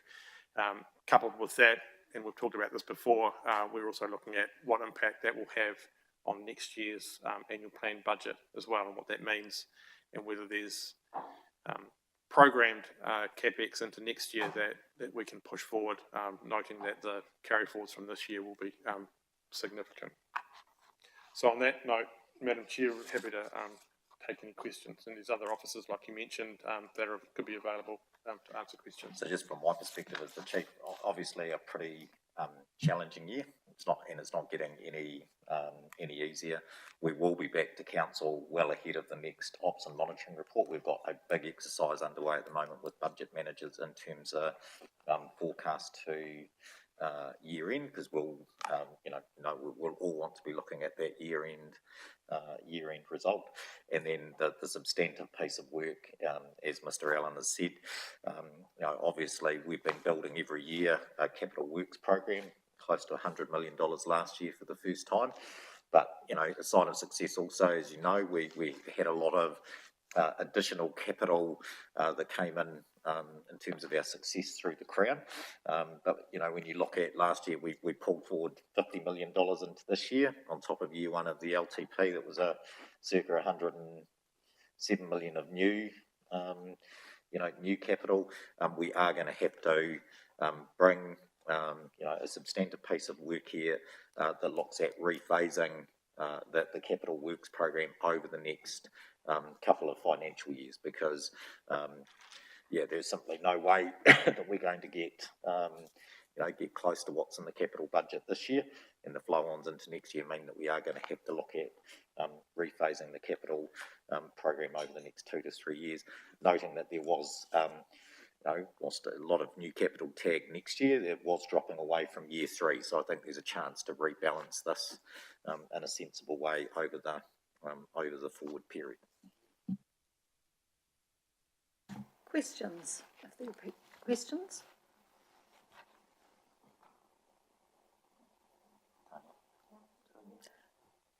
Councillor Kerr.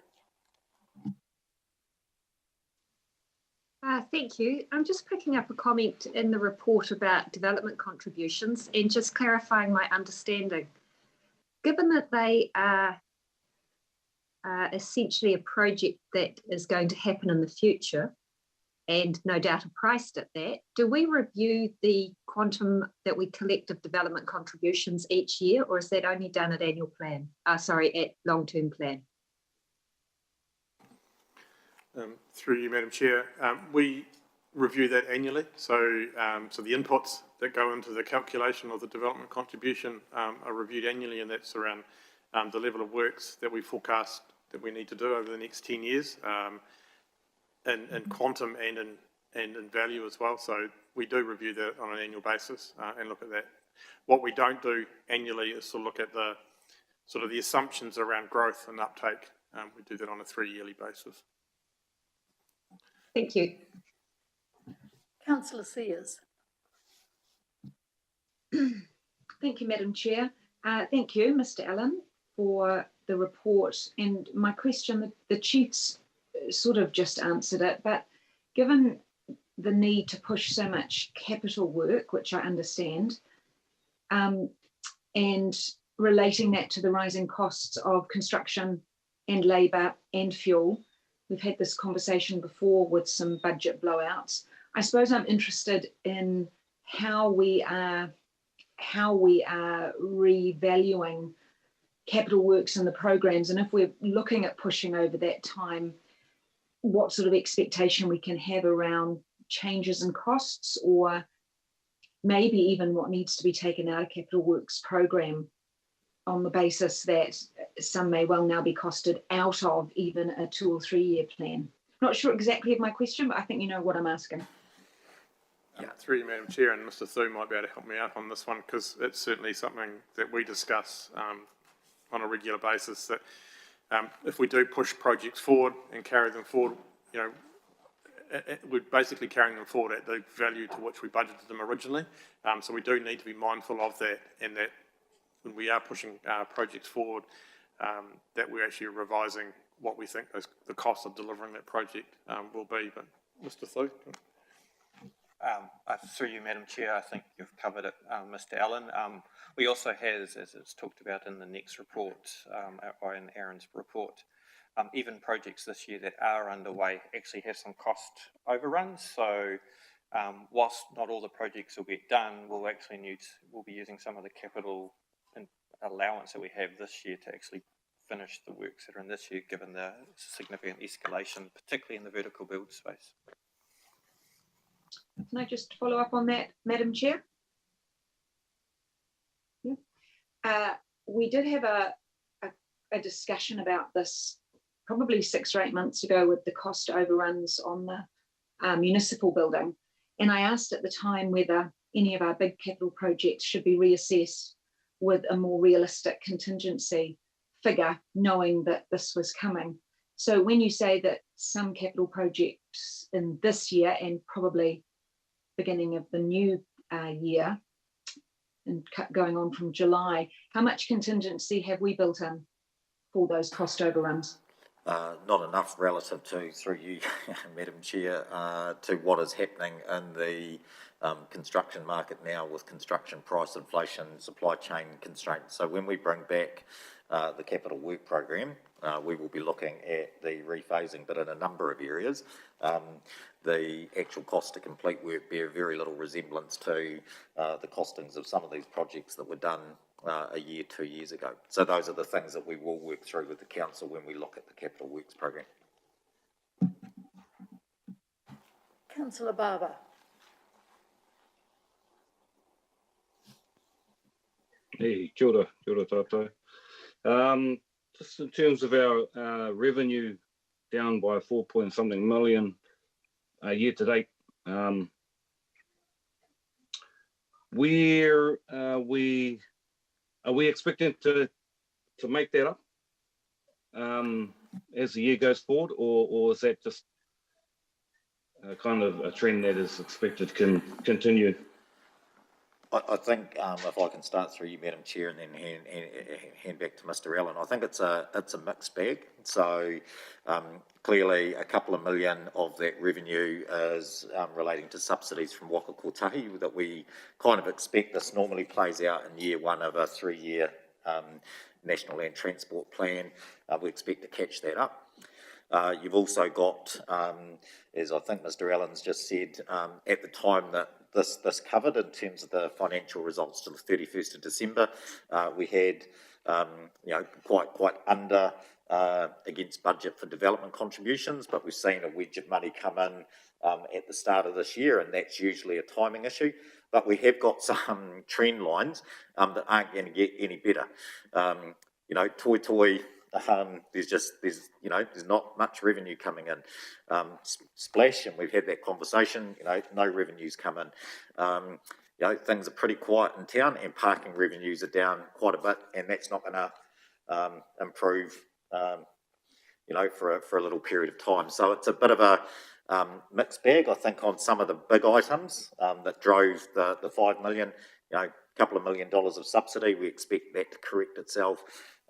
Development contributions, that was circa $1 million. We think that will correct itself, but there is in a number of revenue lines, a situation where it's not going to get much better for the balance of the financial year. Through you, Madam Chair, I'll probably just take that one step further. I think a number of those other activities, it'll get worse than what we had in the first half. Parking, as you can see around town, so parking revenues are really struggling now since we've gone to the red setting and the traffic light setting, more than it was last year, even with the lockdown period that we had. Most of Splash Planet's revenue is in January and February. That obviously isn't happening. And again, with the traffic light setting with Toi, that's significantly impacting that activity more so in the second half of the financial year than we had anticipated as well. Do we reforecast our budget? Do we revise the budget, or do we just kind of continue as per the existing budget?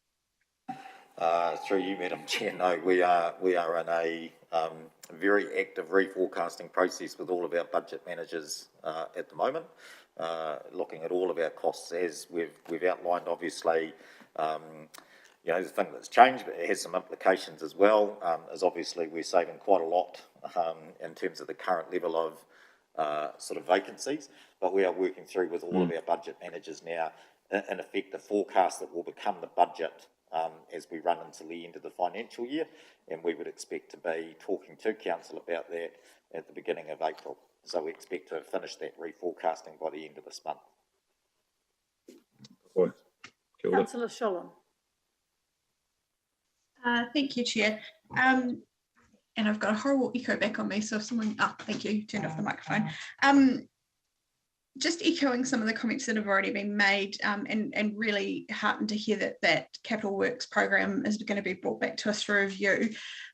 Just really keen to understand, given the environment is rapidly changing, in which we operate, the costs that are associated, and also the pressures on our community, whether or not there's an opportunity in that process, not just to retime projects, but also look at whether or not Capital Works need to be reconsidered altogether, and just checking whether or not there is an opportunity to do that.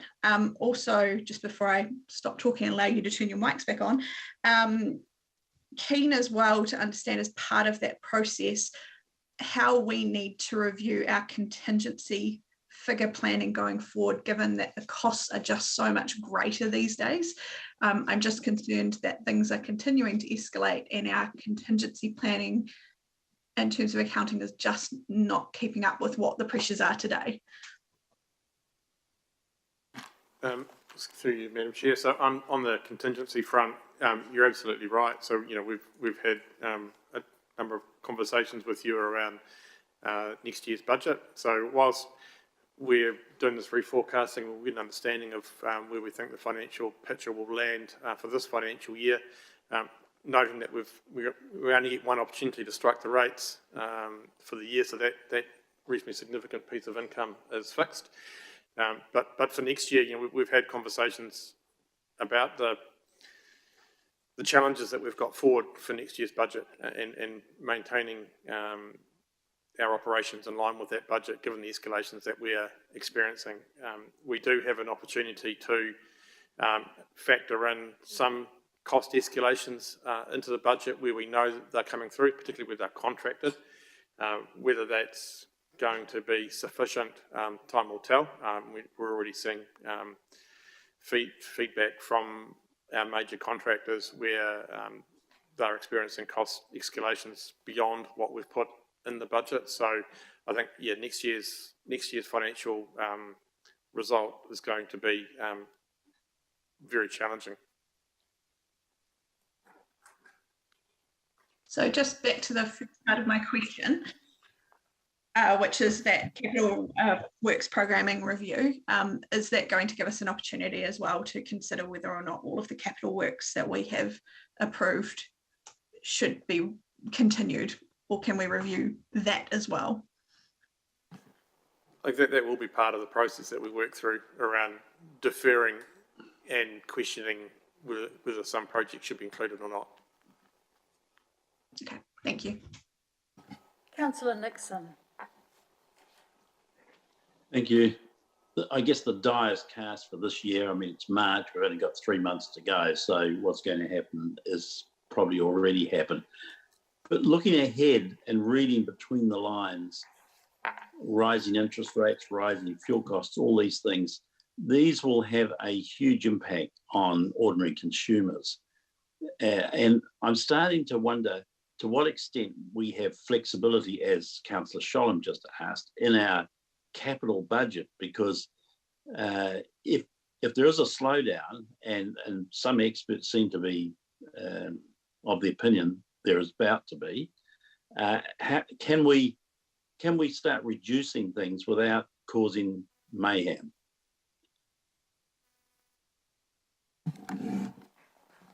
Through you, Madam Chair. I mean, look, I think there's a range of things here. At one level, if there was a marked slowdown that had an economic impact, you'd want to be in a position to use your capital works program to support your economy. Secondly, we need to keep sight of the fact that a lot of the capital investments we make are long-term and intergenerational and have very little impact on the immediate rating impact because they're intergenerational in their nature. I think the much bigger challenge that we've got heading into next year, and again I'll reiterate points I made when we met last time. We've taken a very clear direction from this council that's mirroring the comments that you're making, Councillor Nixon, that we need to stick to the plan. We need to minimise the rating impact beyond what we told our community. To do that heading into you making decisions to adopt an annual plan at the end of this month. We've had to find $2 million, of efficiencies in order to achieve that. And there are risks heading into next year beyond striking the rates around further cost pressures that we are going to have to manage. So it is it is a pretty dynamic situation that we are collectively managing and going to have to make decisions on. Yep, that'll do for the moment. Thank you. Thank you. There being no further questions, we have a recommendation at the bottom of page 33, and I'd like a mover and seconder, please. Thank you, Councillor Kerr. Thank you, Councillor Corbyn. I'll put that recommendation. All those in favour, please say aye. Thank you, carried. And then moving to the last report, which is the Performance and Monitoring Report on page 41. And can I just preface that with a comment? So as you know, the aim of this report has always been for your benefit, so that you have a one-stop shop in terms of all of the operations of council, so that when you're out and about in the community and people ask you questions about what's happening in any particular area, that you have the answer. Well, there was some talk at our pre-agenda that we might be victims of our own success, in the sense that what we've produced now is something quite encyclopedic. So this is for the benefit, really, of people who don't read the report in hard copy, but actually look online. And the question is this, and I'd like you to give some thought to it as we hear from that report today. Would you prefer to have one encyclopedic report like this, so that when you open up the hub, you just see that as the report? Or would you prefer that it was actually broken into particular sections, so that as you open the hub, you can actually see, I know there's a flash name for it, housing, economic activity, rather than having to actually go to the index and wade through the report. So I just want you to give some thought to that, because as well as having all that information, it also needs to have usability, and you need to be able to access the information that you need. So at the end of the meeting, I'm going to ask you for a decision on that. And in the meantime, I think our Chief is going to introduce the report. Yes, thank you, through you, Chair. I would like to make some opening comments, and I want to start by talking about COVID. Obviously, we've just had a conversation about the fiscal impact of COVID, but just to acknowledge that where we're at right now, this is now moving pretty rapidly through our community and impacting on individuals and families, community, business, and ourselves as a council organisation. We've done a lot of work following the think tank by council, and we'll bring back what we think a sort of resurgence, reopening, post-peak sort of plan looks like very shortly to council. I would like to just take a moment to acknowledge Mike, the organisation you chair, the Tai Whenua, who is in Hastings Head of Taonga, the locality hub for supporting whānau, and I know it changes by the day, and it's now hundreds of whānau and probably more than 1,000 individuals that the Tai Whenua is supporting. I'm pleased that the council's been able to support that response with staff and vehicles, but I just want to acknowledge the role that the Tai Whenua plays in terms of our community's welfare, and also the frontline health system across the District Health Board and the primary health care, because I think they're doing a hugely important job under some pretty big pressure with where we're at right now. Also want to just say that, as we've had to make decisions on vaccine mandates as it relates to our staff, and on CPC requirements for our facilities, we're doing a lot of work, as all of this has been based on a risk assessment, to revisit what those triggers are for making changes. And I think, as we've seen from overseas experience and what's being signalled by the Prime Minister, we expect in the coming weeks or months that there will be some quite big changes to that as we move past the peak of the current Omicron rate that's spreading in our community.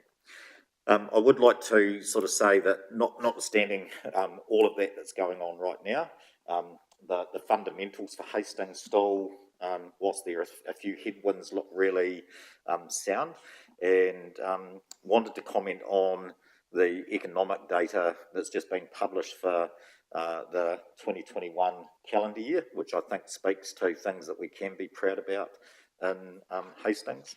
So Hastings GDP, provisional result for 2021, 7.4% growth in gross domestic products in Hastings against 5% nationally. Tourism expenditure up 16% against 5% nationally. The value of non-residential consents for 2021, nearly $250 million, up 60% on the previous year against 16% nationally.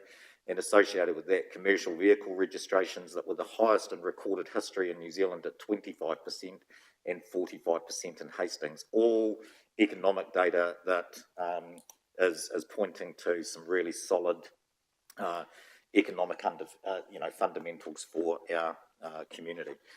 I guess I would like to also, as my report highlighted, say that notwithstanding our current challenges, this is a year of significant delivery with some really big milestones that go to the priorities that you have adopted on behalf of our community. And as we look at things that have been going for a number of years, this year we will see the Frimley water storage and treatment plant open, the last of our small community water upgrades, Waiaroha that's under construction, the CBD, as we're on track for the municipal to open in July, and I guess I want to touch on fabulous Flexmere, because those of us that visit often, you can't help but notice now, whether it is in the housing developments, and again I acknowledge Mike, Wainako that's on track for quite a lot of additional sections in May, through to the council developments at Tarbert Street, the civic works underway for housing, for the commercial development, the skate park and scooter park that's due to start construction this month. There is a lot of activity still going on in our community. Just in terms of finishing off, homes for our people, we have our colleagues from MSD and Kāinga Ora coming to present to council on the 31st of March. We are very excited by the fact that over the coming 6 months, there are a significant number of new social homes in Hastings, Mayfair and Mahura that will be available for our Hastings families to move into. And we are very focused now on what is the plan for the transition of our families out of the motels and into the new social housing that's becoming available. And just want to take a moment to acknowledge Brad Ward, who's the Deputy Chief Executive at the Ministry of Housing and Urban Development. He sits on the governance board for our Hastings housing plan. He tragically lost his wife, who lost her battle with cancer this week, and so I just want to pass our condolences on behalf of Hastings to Brad and his family. And last and final thing for me is just to go yee-haw. It's 2 years in a row. Keep New Zealand beautiful. Hastings again, taking out most beautiful small city, and just testament to the vision of the council, the amazing staff that have worked so hard in the parks and waste space, but also to all the fabulous people in our community that are part of care groups, that and something that we can be really proud of. So those are my comments, just to open up to the report. So through you, Madam Chair, we do have a quick presentation to run through. Thankfully, Mr. Bickles actually covered off a fair chunk of it, so no. So even without a video. So we can just go to the next slide, which we've covered that. So thank you. So yeah, keep New Zealand beautiful once again, and our no, that's all right. Move forward.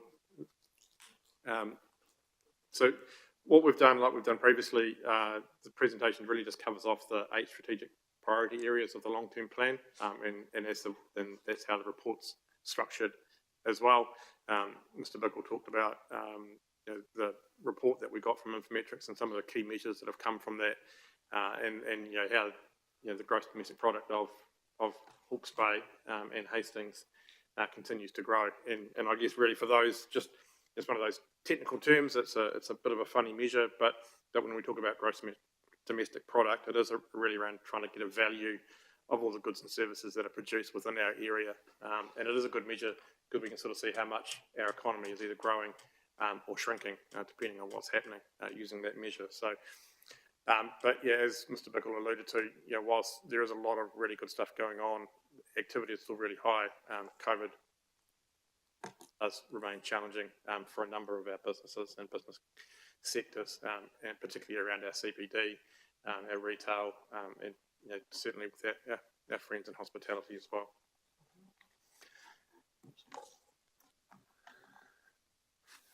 And again, Mr. Bickle covered off homes for our people. So a lot of the work continues out in Flaxmere, and that has continued in earnest this calendar year as well. And we have construction across a number of different activity fronts throughout the district.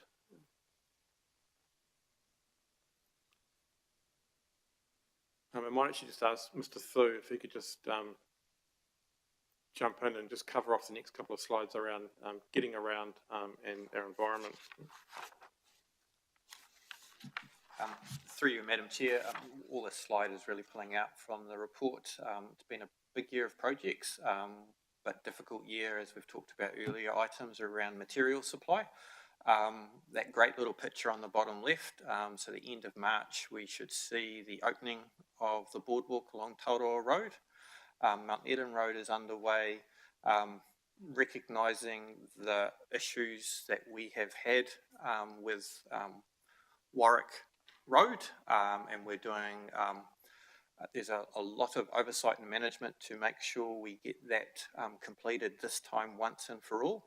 And we're also working directly on the letters and offerings to all of those affected households that we'll look to get out very shortly, and having direct conversations with our delivery partners. Also want to flag with that, I will be instigating just an independent review where I'll get someone to facilitate, just to go lessons learned around the whys and wherefores of how we've ended up with that. Safety improvements are getting underway. We have been delayed on a couple of those, just waiting for the Waka Kotahi funding approval, and there are still a couple of funding approvals for business cases that we're still waiting for, which goes to the earlier comment in the financial item around the first year of a 3-year transport program. We often have delays of 3 to 6 months waiting for approval before we can get on with it.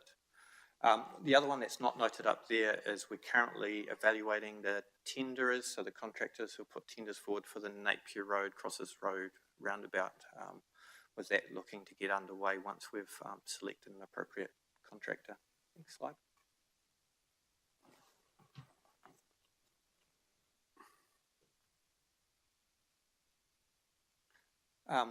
Our great Anu is trucking on with progressing our bridge upgrades, with Rislington Bridge work happening, working well with the community, and just thankful for all that community who we interrupted to enable the works to happen, worked fairly seamlessly. The unsealed road metling, which is where we go and put the gravel back on unsealed roads to try and keep them trafficable, continues. Most of the focus of that is on our heavy haulage, those logging routes where we have more damage. Obviously the team across the rural halls has been progressing using that government funding and all those improvements across the rural halls. We're also doing the background work around using the water funds to do the water assessments, just setting up the process of working with the halls and marae who wish to be involved in terms of doing water assessments to be prepared for when government funding becomes available anytime soon.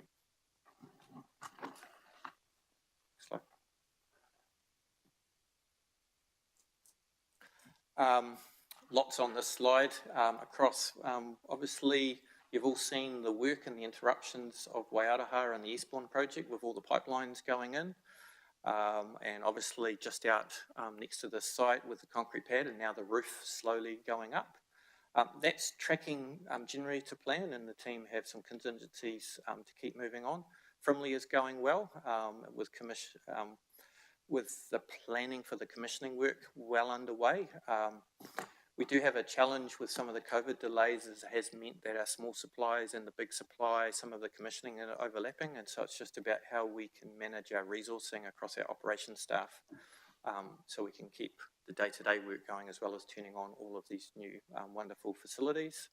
The old yard at Frimley Park is well under demolition phase. And Steve Cave with the small community project, that's going well to plan, and the last of those will be the Whakatū water upgrade project. The work at Lowe's Pit, Steve is progressing that with some of the early construction starting to kick in. Our recycling facilities, today's probably not the day to raise this one, has been showing really good progress in terms of participation, and we just turned on the ability to accept grade 5s. However, as we've communicated with you today, just with COVID limitations and risks, resourcing shortages, we've had to turn off from Monday onwards until further notice the ability to recycle at curbside anything other than fibre.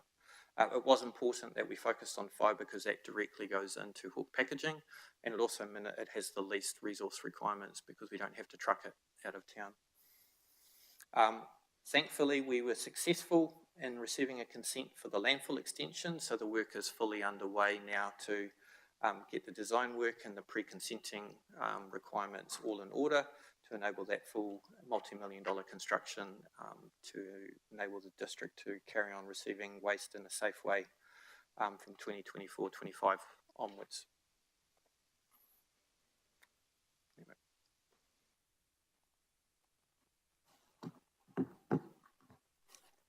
And just within the Hastings Alive priority area, so obviously we've talked a little bit about the municipal building and the streetscape upgrades that you're seeing on Hiratonga Street. They were, like a lot of our projects at the moment, being impacted by COVID and COVID in the workforce of those contractors. We had been working for quite some time to a 1 June project completion by GEMCO on the municipal building.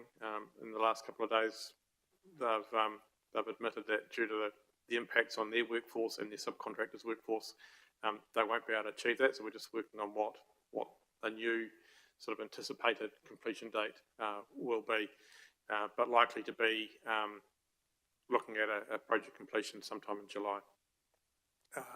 You'll see the Quest Hotel is really now starting to take form, and you can see the work that's going on there. The outdoor hospitality areas on the east and west sides of Hiratonga Street have been completed, and progress continues on the design of the museum storage and research facility, as we've talked about earlier on the agenda.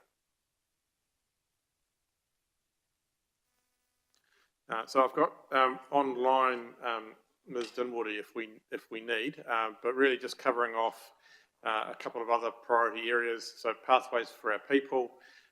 So the Mahi for Youth Connectors are taking advantage of employment, apprenticeship and training opportunities for our young people, so that continues.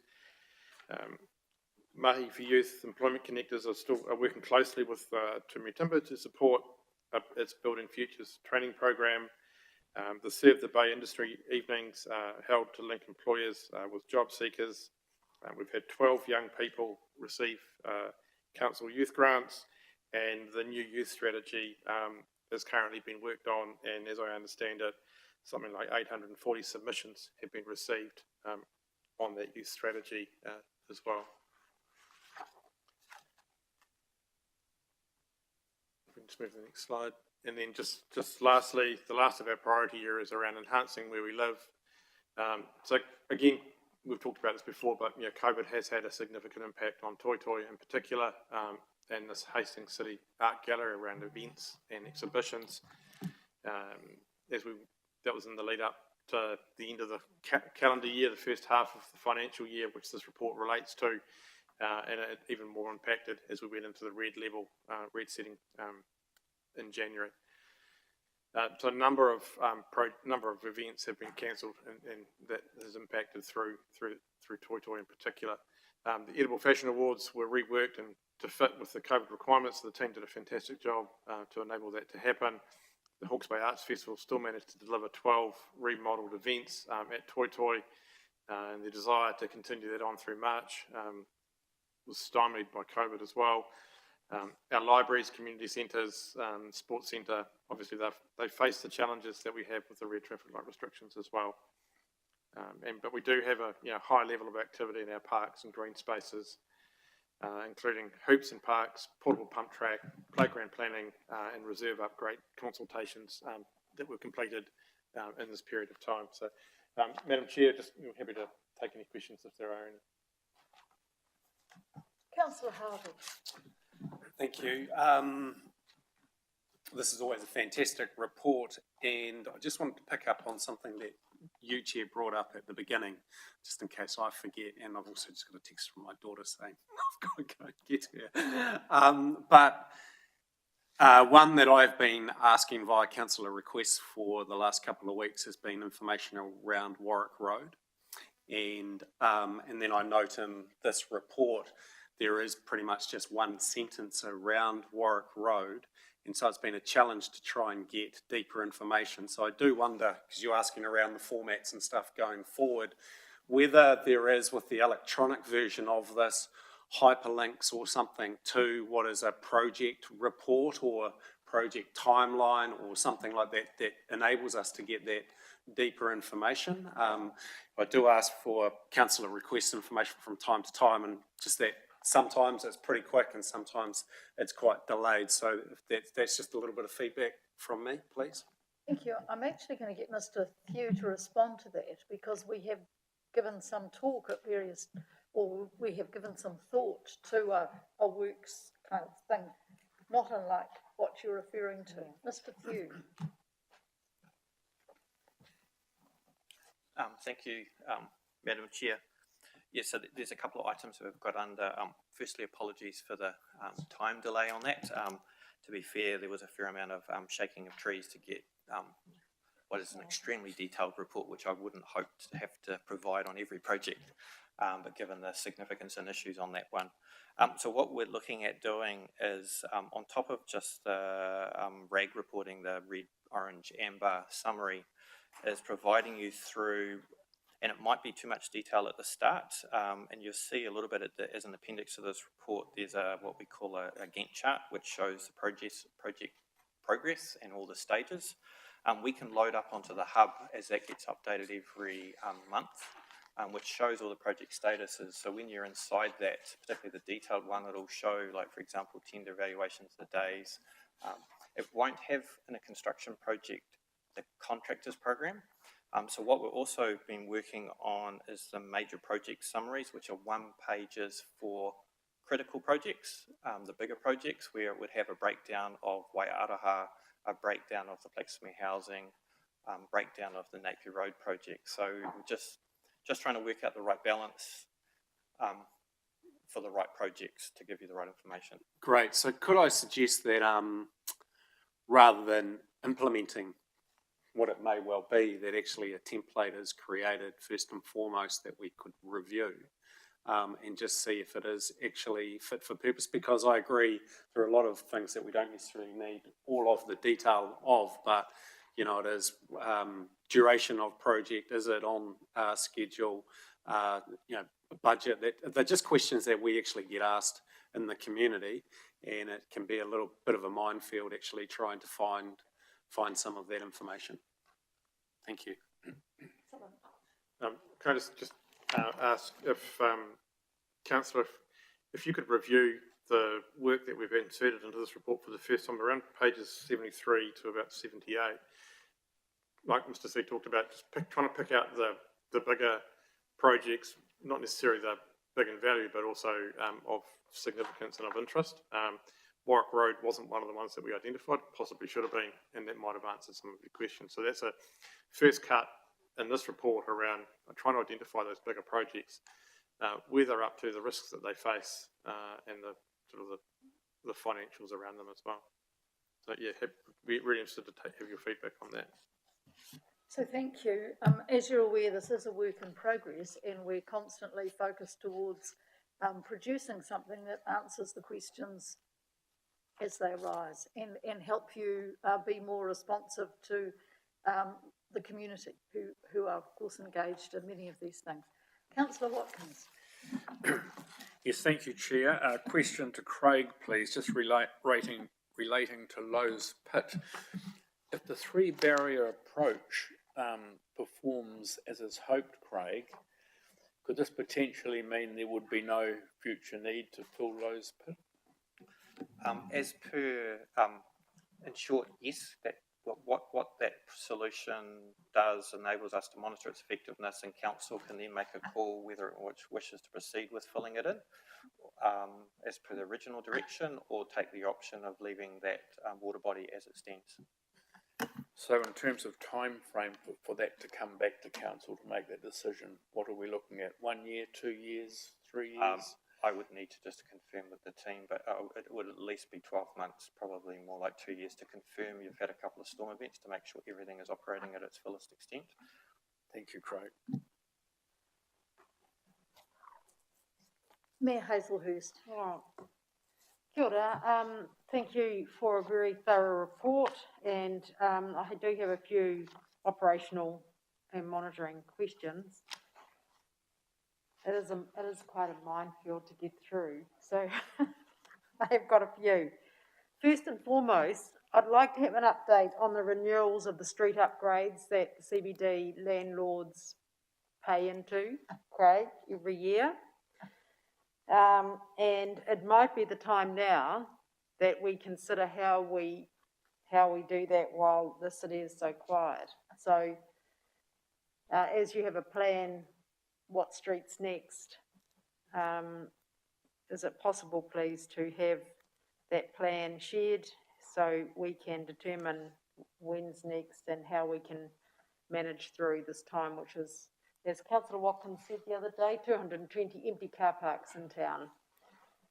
So could you come back to us with that, because I couldn't find it in here, that plan that has all the renewals and upgrades of footpaths and tidying up area. Yeah, through you, Madam Chair, we will certainly bring that back. Just that the one observation I'd make is that whilst it's quiet in town at the moment, it's not quiet in terms of contractor capacity.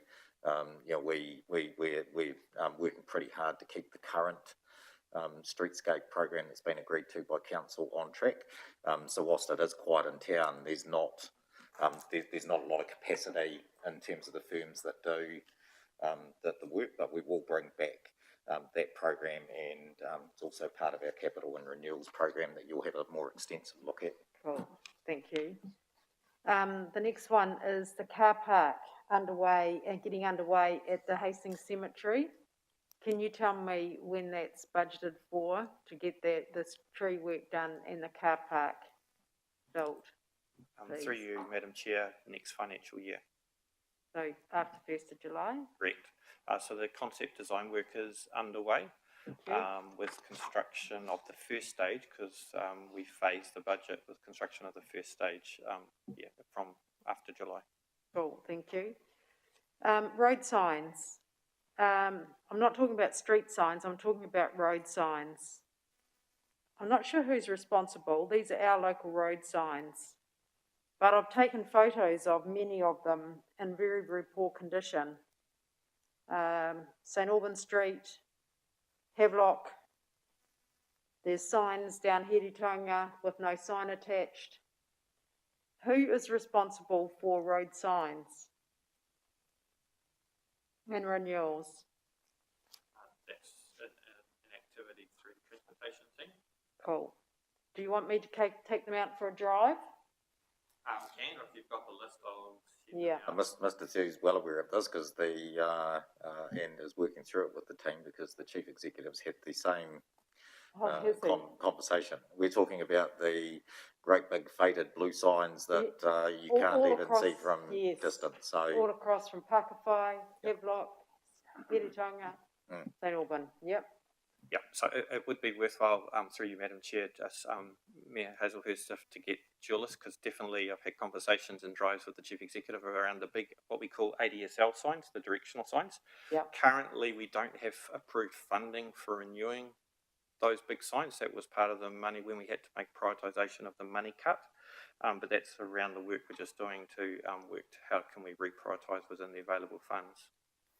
That's great to hear because, you know, my time we haven't replaced them and but you don't sometimes know what's in the budget and what isn't. So this is the time in operations that we actually look at, you know, does something need to be done? And and it's good that the chief agrees that it certainly needs to be done. We need to manage those. And they're buckled, they're all sorts, they're in a hell of a mess. Next thing is Caroline Road, Frederick Street, which is a very, very dangerous intersection. I see some detailed design is underway in that area. What is our next steps for looking at that intersection? How when it says it looks like you've got an investigation going there?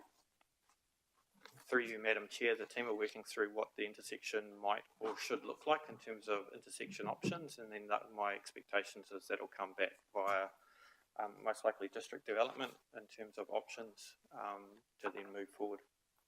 Okay, thank you. I'm pleased to see that's on a list because it is a big worry, that intersection. I've got a lot of folded pages here. It is quite a marathon to get through. So through you here. I do have quite a few things, but some have been answered, like Warwick Road. Leak report, please. I seem to be calling a lot of water leaks still. Can you tell me, please, how we're reporting back on water leaks? I couldn't find any article, any item in here that showed us where we're at with servicing our water leaks. Through you, Madam Chair, I can get a summary sent out in terms of what the current level of leaks are and response time. And at pre-agenda, we did discuss a couple of the items that have moved out of this document around space, because the other one that the Chair quite rightly raised was from time to time just putting a simple summary of our water compliance information. So we'll look to ensure that there's updates on those two key performance items moving forward. Thank you. Porter Drive from the Havelock North supermarket around to Havelock Road. That backlog in that intersection there and that roading that hasn't been upgraded since we did the water upgrade. Could you tell me, please, when that is going to be resealed? through you, Madam Chair, I'll need to check with the team on the exact timing of that. I know there's some work that needed to be finished, which is why it hasn't been resealed. They need to dig to carry on, but I'll have to confirm the date. Okay, thank you. And last question, can you please advise us when you're coming back with the budgets for recreational services to look at the beautification, streets, and litter, what we're paying for and what we would like to pay for improvements? Through you, Madam Chair, we're looking at pulling together a substantive workshop which goes through the amenity budgets of both parks and transportation, which goes to the substantive item that come out of your Future Focus Day, both around planting and amenity, but also around street cleaning and inspections and so forth. That workshop has not yet been booked. Okay, so it'll be before budget sign off of the draft annual plan? I've said to, through you, Madam Chair, I've said to Mr. Thu that, and this is me testing, that the working assumption is, that the direction's been pretty clear. We're going to have to make choices within the existing budget that's been allocated, that there's no more money that's going to be invested. And so I've said we'll get through draft annual plan first, and then between draft annual plan and adopting the final annual plan, we'll have a substantive workshop. So I'm expecting that will be in April, not the next couple of weeks. Thank you. Through you, Chair, Council has been asking for some time to have a look at the rec services contracts and to understand what we are paying for. And I think that's a really important piece of work. Thank you. Yes, given a large part of our budget. Yep, and through you, Chair, just to confirm, the substantive, and it is a substantive piece of work that Craig's doing with his team that we expect to come back to Council, is quite an examination of quite a big budget that covers all the areas that he touched on around amenity, parks and reserves, roading budgets, litter, for you to be able to make choices around where your priorities are and the levels of surface. Councillor Redstone. Thank you, Chair. Quick questions, two of them. One is, how many people are on our senior housing waiting list at this point? And if we can't answer that, can we come back with it? It's just, I think there was 300 and something a while ago. Rebecca, are you online and do you know the answer? Yes. Yep, through you, Madam Chair, the last count was about 240, but I'll get the exact numbers for you. Thanks, Rebecca. I just wanted an indication, doesn't matter exact. The other question I've got, I see the Te Awanga toilets are well and truly over budget. Hawke's Bay Construction's tenders, 20,000 more. So I'm just wondering what misses out of our budget allocation. And again, doesn't have to be today, but I would like to know the answer because I will get asked it for sure. Thank you.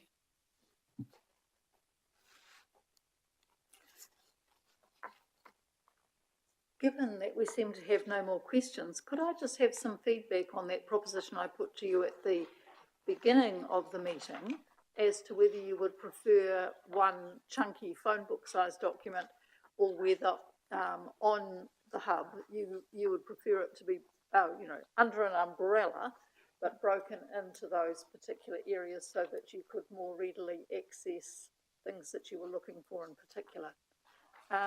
Councillor Corbyn. I think I prefer one document, even though it is an encyclopedia, because then all the information is together at one point in time and can be referred back to as to what it was at that point in time. If there's a number of different documents in a file or under an umbrella, I think it's easy to lose some. Madam Chair, can I recommend that we have this discussion at the close of the public meeting? I think public don't need to hear this discussion. They may just prefer our meeting to proceed. Okay, we've actually come to the end of our agenda, in which case I will close the meeting. Oh, except that we have a recommendation about our report, which I need to have moved and seconded, please. Thank you, Mayor Hazelhurst, and a seconder, please. Thank you, Councillor Watkins. I'll put that that recommendation. All those in favour, please say aye. Thank you, Aye. carried. And just before I close the meeting, could I ask Mr Paku just to give us a karakia for the end of the meeting? Thank you, Madam Chair. Thank you to all the participants, the staff. Thank you for your input and to our audience who have watched online. Thank you for taking the interest. With that, ka tai mai te wai te whakakapi a tātou hui I tēnei ahi he tika he ingoi tātou. Kia tātou katoa te atawhai o tātou araki a Ihu Karaiti, me te aro o te atua, me ngā whiwhinataitanga ki te wairua tapu o ake, tōna atu, āmene. Kia ora. Nari ora, everybody. Now declare the meeting closed. Thank you for your attendance.